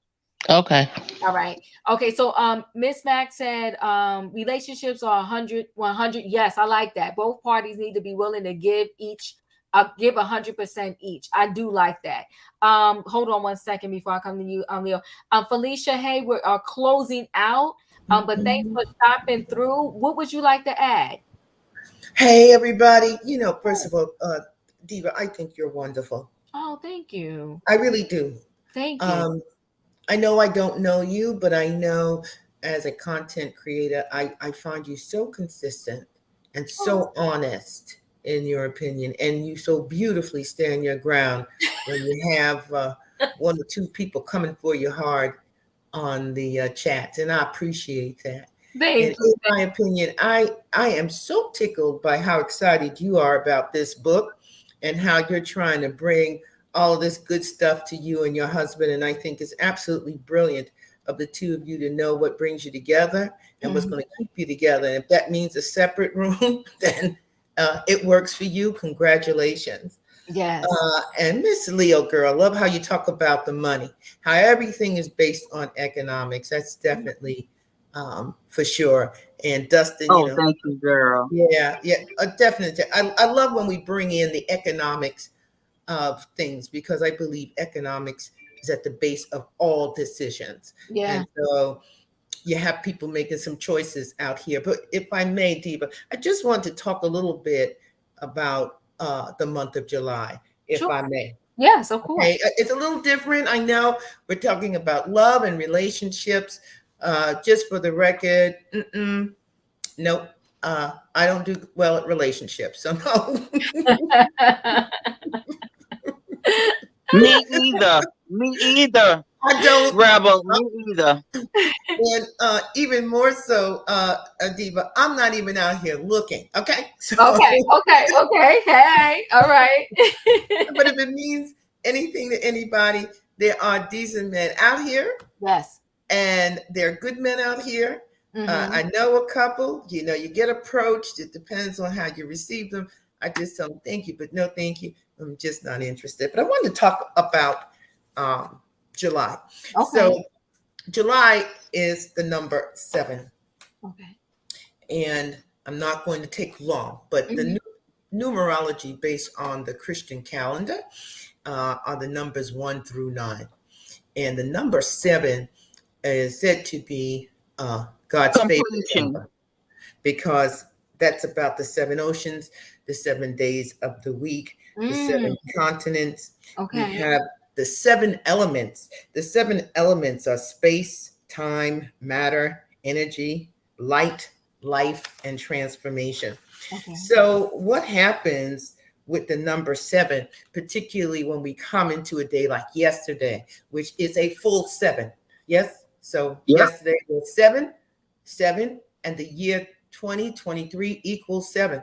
So That was a 7 day. So for those who may have had an unstable day, a somewhat of a emotional time, didn't really feel secure in a lot of things, think of the elements, think of the oceans, the days, everything is affecting how you respond. You're not even maybe aware that you're moving differently, you're feeling differently. There's a little bit more intensity here or there.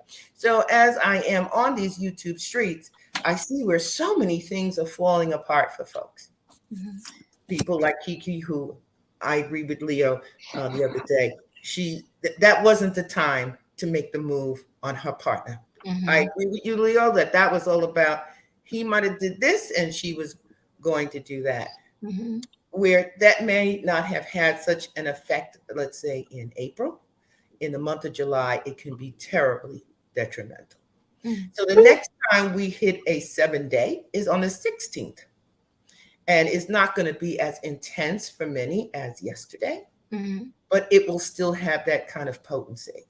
So when we're talking about love, we're also talking about relationships. I'm encouraging everyone to try to stay within boundaries. When you feel yourself going a little too left, a little too right, check yourself, get more centered, be a little bit more quiet, don't overreact. July is a very, very, very emotional month for everybody.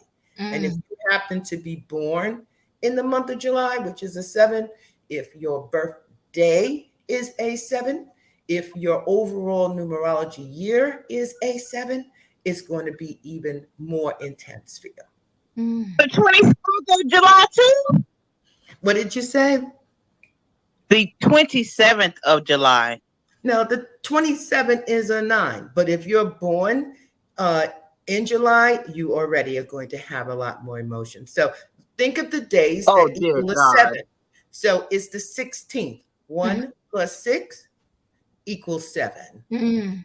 Think of the 25th. My son is July the 16th. Well, he's very emotional, isn't he? Yes, he is. Yes, he is. Very sensitive. He wear his heart on his sleeve, and every time his brother say something to him, I get a phone call. Mama, can you tell him to stop? Oh God. Yeah. So the 25th, Leo, 2 plus 5 is another 7. So those days, the 16th, the 25th, very emotional times. Not the 27th. No, the 27th is a 9. 2 plus 7 is 9. Okay. Right. So how? So that's my birthday. My birthday is the 27th of July. I'm not surprised because that's you ain't emotional. The 7 is okay. So the birth month that you're born in, whether it's January, which is a 1, let's say it's July, it's a 7. If it's September, it's a 9. That's your lead number. That's my birthday. My birthday is in February, so February. I guess that's So that's a 2. So a 2 represents relationships, partnerships. Your core of who you are is your birthday.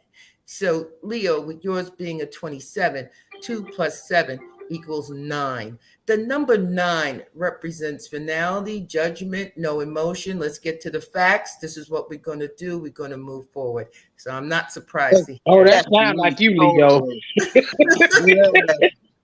Hey, do you do astrology readings or something? No, that's numerology. I do. Okay. I do the numerology. It's a gift, pretty good at it, but I always try to bring to people's attention that July is very, very emotional. Think of the oceans and the seas and the sun and the tides. You can't control that stuff. So if you kind of move in the month of July with a stronger awareness that what you're feeling may not be the facts, what you're feeling may not be best. It seems to me that you'll be a little bit more aware not to get into controversies at work. I mean, they can spill over on your job. They can spill over at home. Wayne is a double 9. Who's a double? He a 9 and a 10. My man. Who's a 9 and a 10? Wayne, because you Oh, don't look at the. hold on one second, in my opinion, because Felicia, you done started something. Now the people know. Okay. The people want to know. So Wayne, like, my birthday is September 28th. And then Jonathan said, what about the April month? Okay. So if you don't mind, Diva, I'll give Go a ahead. 5-minute overall. Uh-huh. So how it works, you get a group of numbers, 1 through 9. So Dustin and Jonathan, I'm going to go through the numbers and you can take notes. So a 1 represents new beginnings, fresh starts, self-perseverance, self-interest. That's a 1 year. 2 year represents relationships, networking, communications, good communications, networking, building businesses, business ideas. A number 3 is when we kind of go back to what we viewed in our childhood passions, our childhood wishes. A 4 year, no doubt, is organization, principles, working, being so disciplined, being so focused. You don't do anything else but work, work, work. A 5 year is about risk. Risk can be good risk, there can be bad risk, but risk overall. A 6 year is about family, about baby showers, weddings, barbecues, get-togethers, moving, buying a home, renovating a home, anything to do with building family. A 7 year is a time of a spiritual connection, whether it be with God, with the universe, with the elements. It's all about self-repair within. It has nothing to do with what's going on outside of your physical space. And 8th year is about resources. Resources isn't just about money, as Leo can tell you. It's about land. It's about wealth. It's about bank accounts. It's about skills. It's about who you know. It's anything that brings a certain value to your life. And a 9th year is about termination, finality, endings, closings. So you would, all through the previous 8, you have evaluated, you reviewed, you've considered, and in a 9th year, you decide what you're going to go and what's not going to go with you into your next cycle. So each year you go up a level. So if you are in your 40s and it's your 7th year, you're on your 4th level, 7th year in your growth and development. So whoever's birthday was September. So what about, so you didn't say zeros or 11s and 10s, stuff like that? Because great question, Leo. I mean, in my opinion, you make it a single number. I know it sounds a little complicated. So let's say you're a 23. Your birthday is March 23rd. You take the 2 plus the 3. And that's that a 5. 5. Right? Who wants to be my example? Give me the birthday. And me. So my birthday is March 21st. March 21st. So March is a number 3. Right? The 21st. Yeah. 2 plus 1. That's a 3. We're in 2023. That's a 7. And Diva, oh my goodness. You take all those numbers, 3 plus 3 plus 7, right? And we get 13.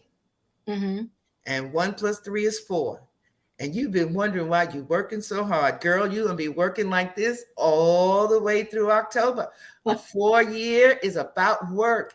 It's about organization. It's about planning. It's about building. It's about discipline. You, Diva. That's you, Diva. So that's you, Diva. So that's right where you are, right? And how you've been putting in the work. So your son has finished up that piece. You had to build to get ready to go to the next piece.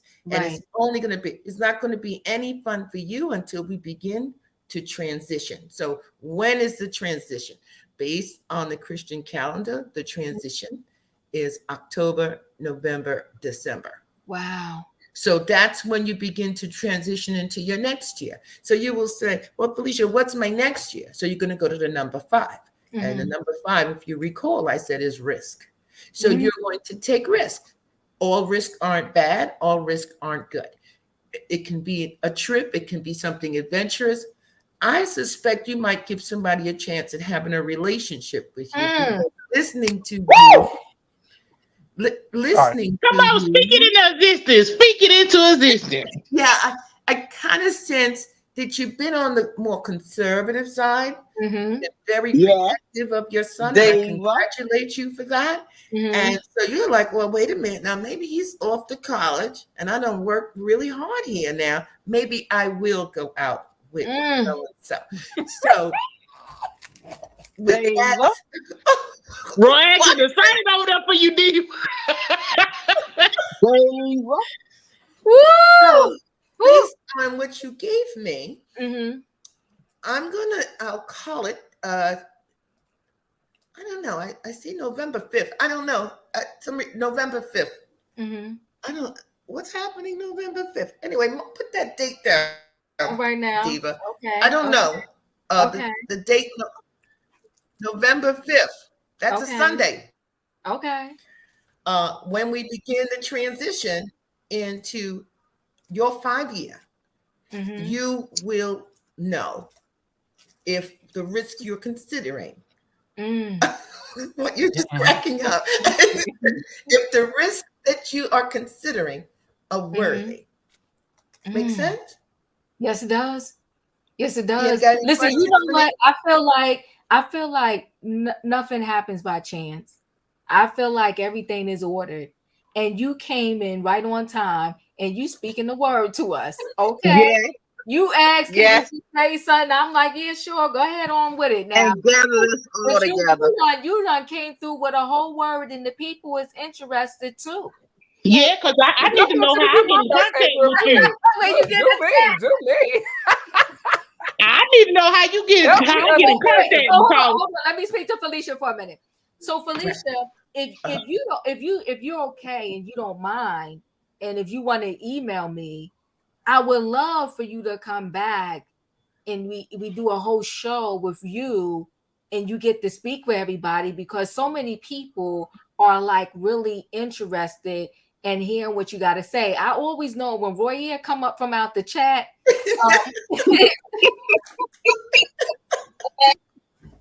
triggered. He triggered because when Roy come up out the chat, I already know. I mean, I know. I heard in my opinion, and Roy said, if you could speak to them really quickly, if you don't mind, it's up to you. I absolutely don't mind because, again, as I said, it's July.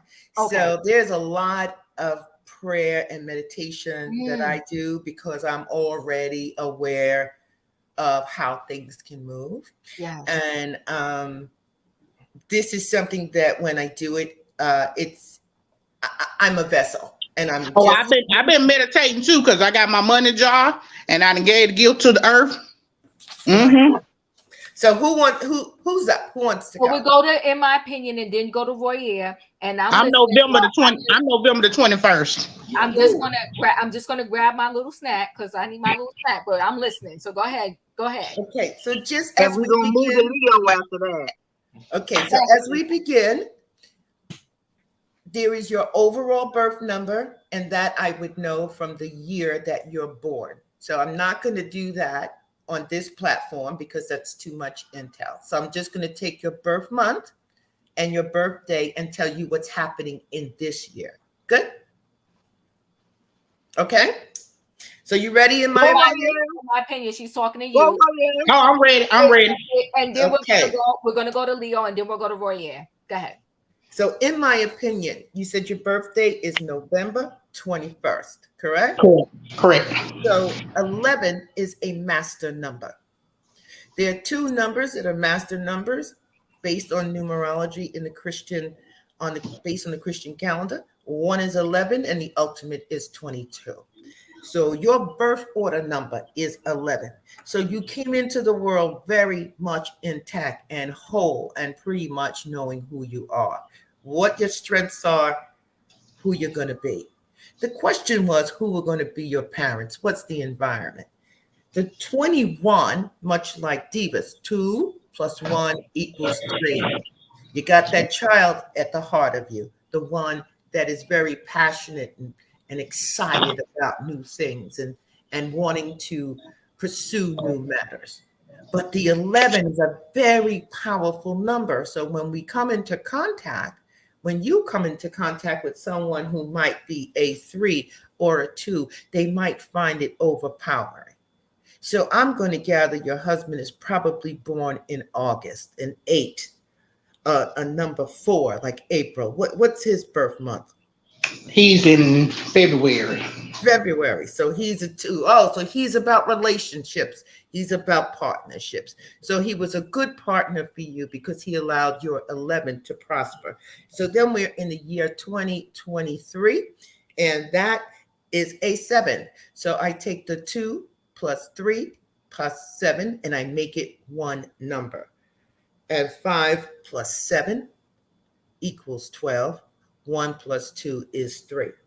So based on that, you are in a 3-year, and it's the core of you that is leading you this year. So there are things that you sought as a child, things that you sought as a young person that you're pursuing right now, things that you want to have come to fruition. Can you tell me what those things are? In my opinion, I don't hear. I'm trying to get the thing off mute. I'm sorry. Okay, so I'm trying to do financial security for my kids' generation because I didn't have that for me. Okay, so you're wanting to work on building a legacy of financial security. So based on your numbers, those investment months that would have been most successful is February and November and August. I don't know who you're working with to make those things happen, but there's going to be something that's coming up next month, and you're going to be doing some things, and they're going to be quite favorable. Oh, thank you, Felicia. All All right. right. Any question in my opinion? I already know what you're talking about. I already got a schedule.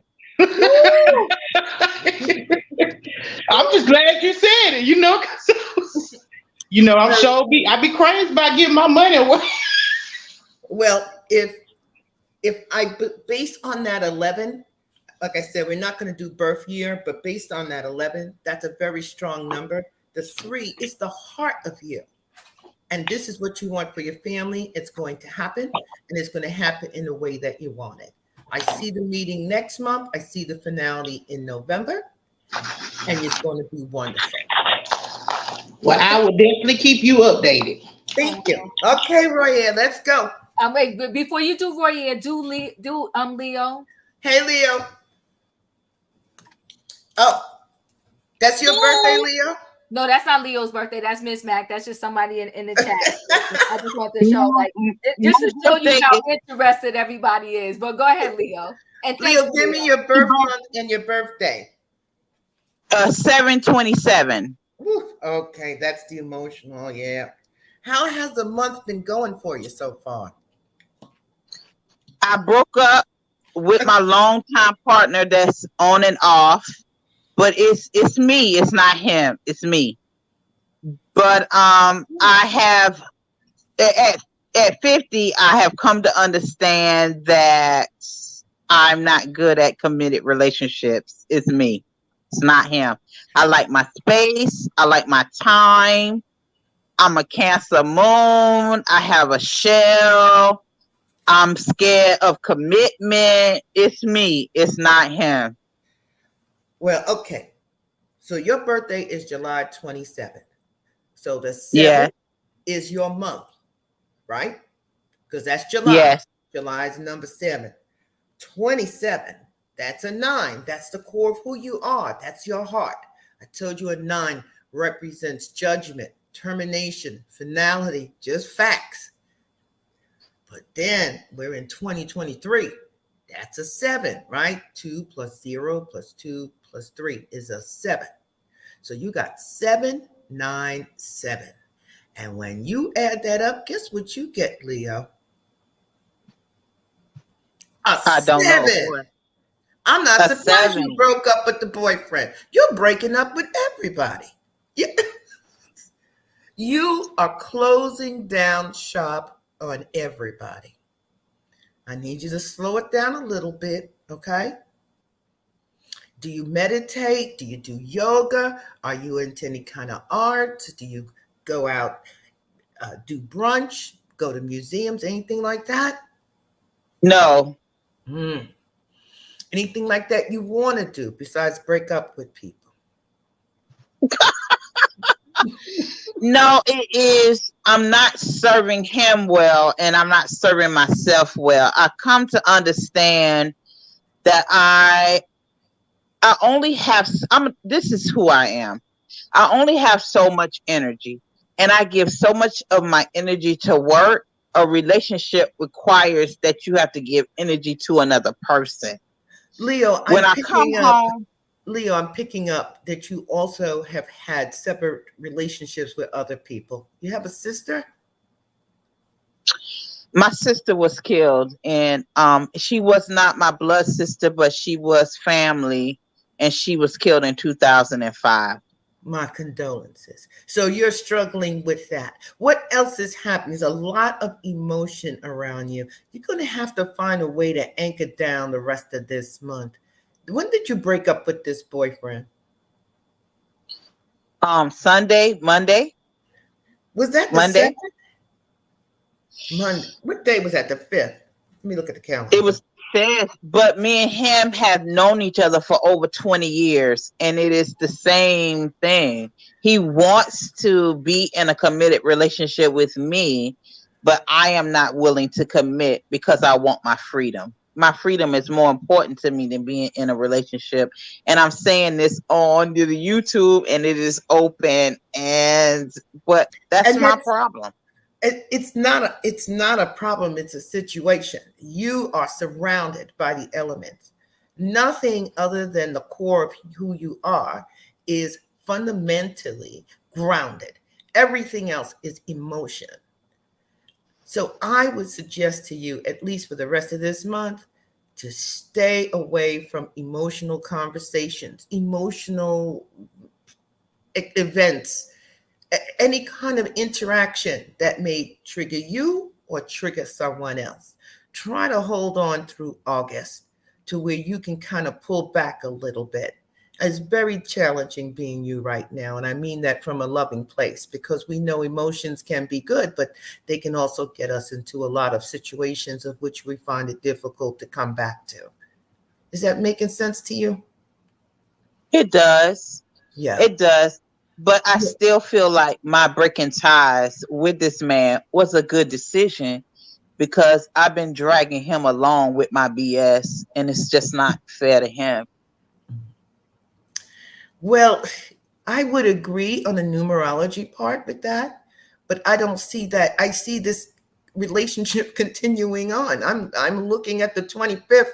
I'm asking you to hold it down, and let's see you get through July. Okay? I don't think so. Okay. I appreciate you. But you know, the numerology will come to fruition. We're going to be here. We're going to know. Mark that day, the 25th. Let's see how things come about. Okay? Okay. All right. All right, Roy, you up. Okay. I'm an Aries, March 31st. Oh, all that work. Everything is work. Everything is work. A 4 represents work, discipline, organization, planning, no fun. And then at the core of you is a 4, right? Because 31, 3 plus 1 is a 4, right? So the heart of you is work, about planning. You know, not too much to the left, not too much to the right, not too much free time. Just focus, focus, focus, discipline, discipline, discipline. And then you came into the world with that work ethic. So people in your space may not often recognize your need to be so disciplined. And that's kind of okay. So now we're in 2023, which is a 7. So 8 plus 7 equals 15. Oh, you're moving. Are you moving? Are you moving? Not right now, not currently, no, but that is a goal. Okay. You're moving. I don't know. You know I don't know. You know I don't know. You don't know. I don't talk to Diva. I don't know. But you're moving. So something came up end of May, coming into June about moving. You thought about it. Yes? Okay. So there were pieces in place that didn't fit what you thought was in your best interest. And that's okay, because in a 6 year, it's about family, it's about gatherings, I said, it's about events, it's about people getting married, people having babies, and we want to do the whole family thing. And so this may have been something connected to family. And this may have been something that you considered, but it may not have been what was best for you. But what I see and feel here is that, yeah, you're moving. And I see it August, September. Yep. I want you to go with it. Trust it.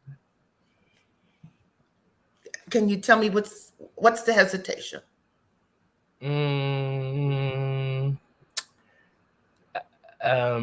Just fear of being on my own, being by myself.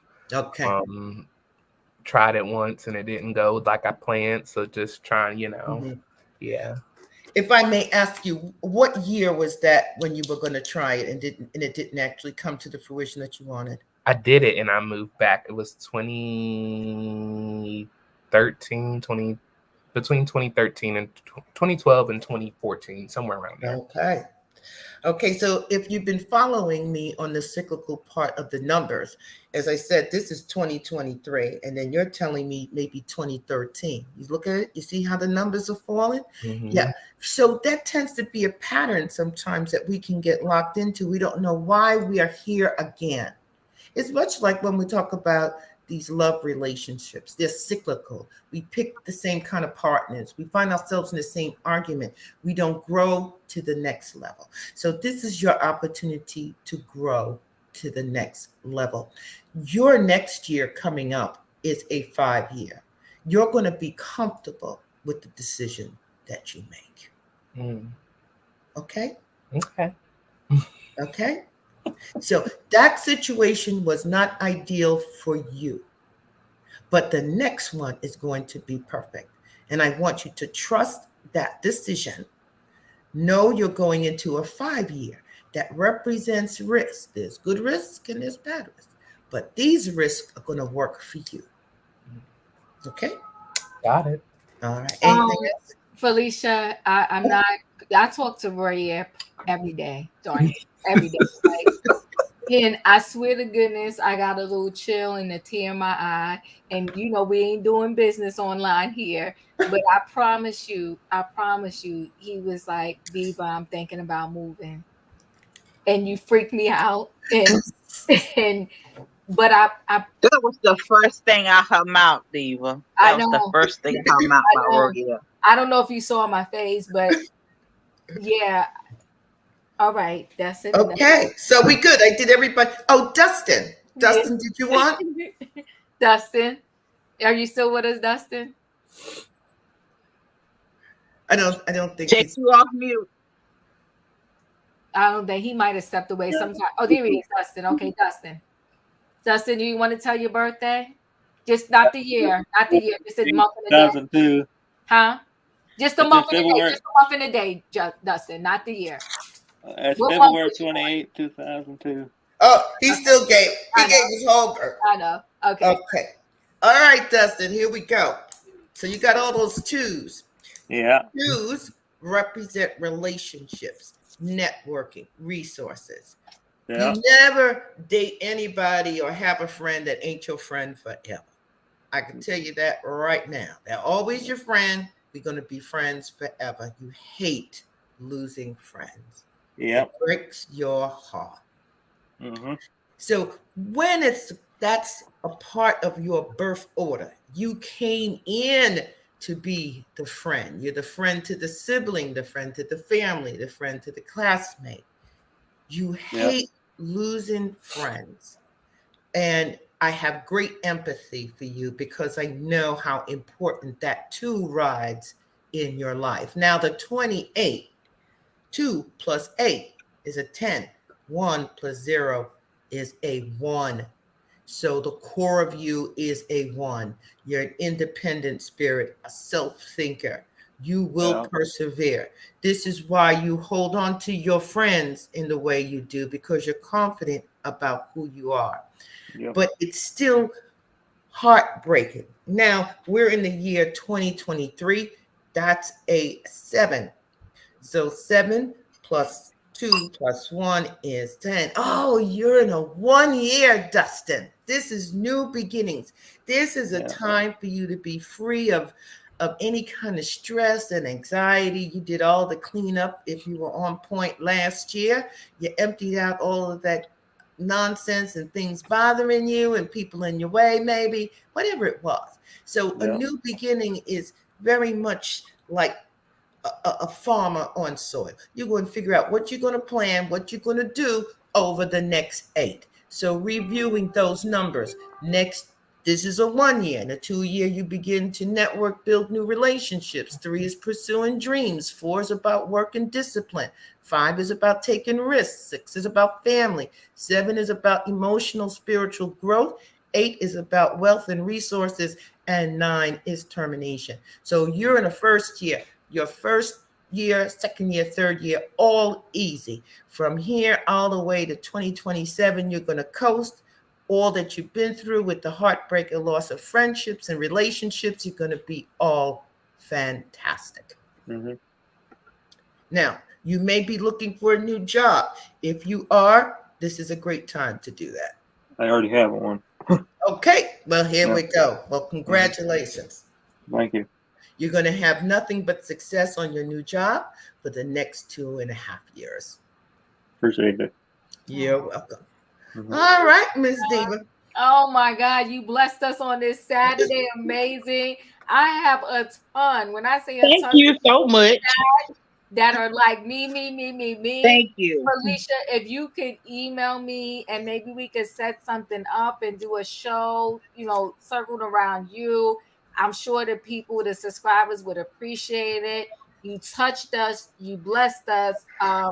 Thank you. I just told, I'm in shock over here. Okay. I'm in shock over here. Like, yes, because as soon as you said that, I was like, oh my God. Like, yes, I'm in shock over here. I really do appreciate you. And it was a blessing having you come through. And I know all the panel feels the same. Well, I will definitely email you. Okay.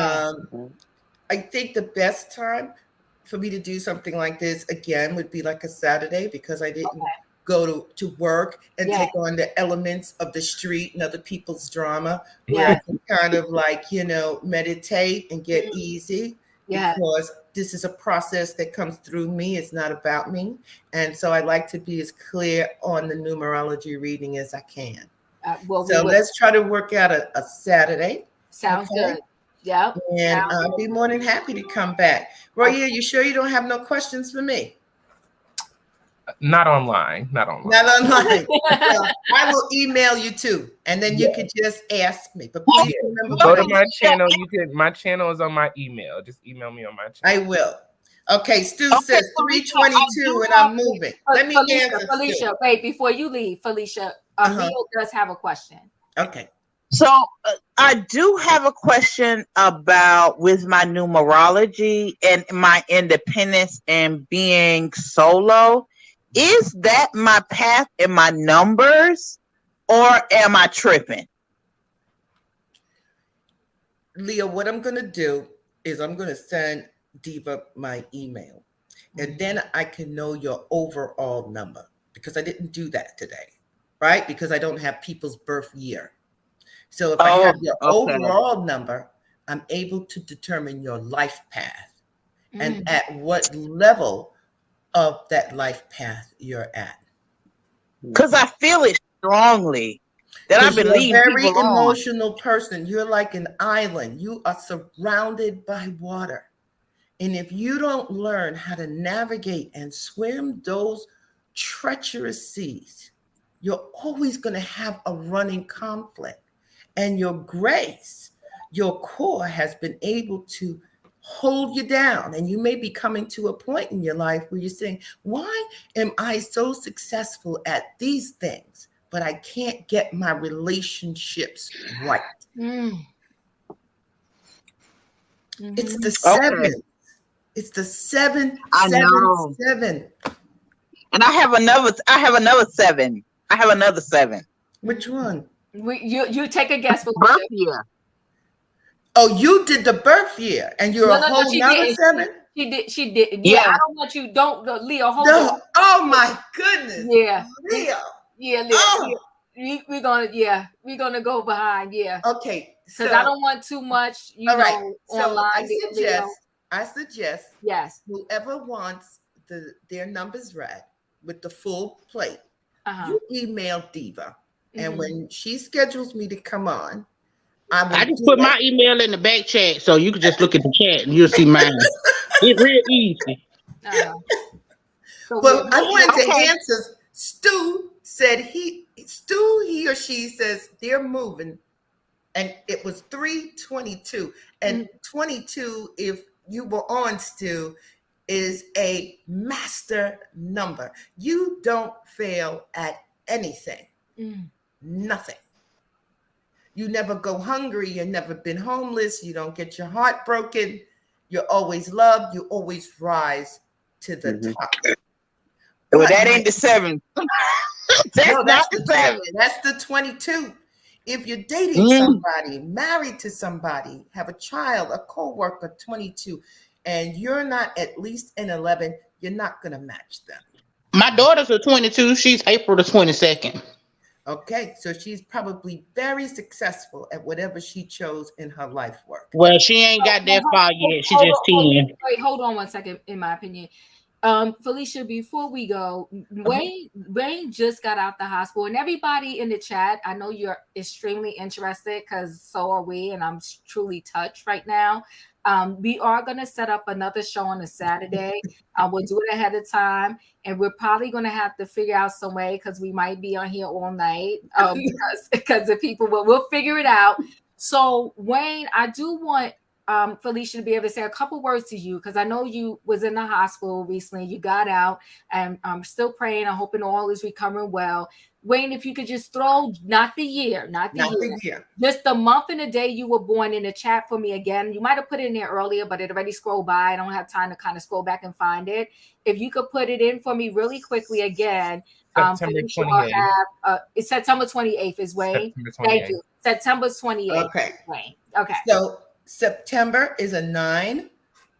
9 represents termination, finality, judgment, no emotion, just facts, decisions made. Okay. Most judges have some form of a 9 in their birth numbers. The 28, 2 plus 8 equals 10. Make it a single digit. 1 plus 0 is 1. So we have 9, 1, and then 2023 is a 7. So what we have, 10 is a 17. 1 plus 7 equals 8. 8, Wayne, represents resources. So when we talk about resources, it's not only about money. It's about good health. It's about wealth. It's about family. It's about relationships. It's about resources, networking. And so unfortunately for you, you have taken a hit on your health. I don't know why you have been hospitalized, but what I can tell you is that based on the fact that you're in the 8th year, you're going to have a full recovery next month. Why do I say that? Because we're going into an 8th month, August. So how does one move from such a situation to rebuilding and having a full recovery? You got to note the resources around you. Whatever has been recommended, that's what you have to do. You got to follow orders. You have to do things differently. You have to follow that regimen because your health is a resource. If you go back 8 years, you might see something in that 1 year that you could have maybe avoided. I don't know. But I promise you, when Diva has me back, and those, I think maybe I could do about 6 people, some people in detail. It takes a lot of energy. But if you want, and you've got specific questions that you want to ask me, or you want to put it in that chat, I could probably answer it for you. Okay. So Wayne put OMG. Okay, Wayne, what's the question? I think he connected so well to you. That's why he's like, oh my God, like he really connected. Wayne, if you have a question you want to put in the chat really quickly, he said 100%. He connected to everything. Next month, from now till next month, and today is an 8-day. It's a full 8 days. So God bless that you come on out the hospital. So you follow whatever has been given to you in terms of your recovery, and come a month from today, August 8th, you're going to see a 100% turnaround. Amen. Amen. Okay. Felicia, you blessed us on this Saturday. I want to thank everybody for being here. We are definitely going to set up another show. And I'll give everybody a heads up. Okay. Now everybody's not going to get to have the opportunity, but we're going to see how we can work things out. And, just everybody may be able to get a few more people may be able to get ask a question, and maybe, a few, like 6 people can get like maybe a bigger picture. I'll speak with Felicia behind the scenes, and we'll see how we can work this thing out. Okay. Yeah. But it was a blessing, Felicia, that you came. Same here. November 5th. That's the day. I wrote it down. Okay. I wrote it down. We got to talk. I wrote it down. Yes. Yes. So please reach out to me, Miss Felicia. Okay. Okay. I see it. Because I already had my my chart read. So I need to know what my birthday is, because I ain't never had that. I promise I will. Okay. Okay. So yes. Can subscribers get first access? You know what, Flip? I'm gonna say absolutely yes. Absolutely yes. Okay. That's a definite yes, Flip. And I'll make sure, Flip, that you are definitely one of them. So thank you guys for everything. I always enjoy coming on here and sharing with y'all. It's always a really good time for me. And I appreciate everybody on my panel that came through and always support me. I truly do appreciate y'all. I want to thank y'all for everything. Thank you, Diva. Oh, thank you. And I'll see y'all next time. Thank you, Diva. Appreciate it. Welcome. Okay. Thank you. All right, guys. Have a good night. Enjoy the rest of your Saturday. I'll be here next time. Yeah, I always will. So I'll be here. All right. I know. Love you. Thank you. Love you back. Bye, guys. Oh, Wayne said she's definitely on point. She must have talked to his cardiologist. I'm glad, y'all. All right, guys. Bye.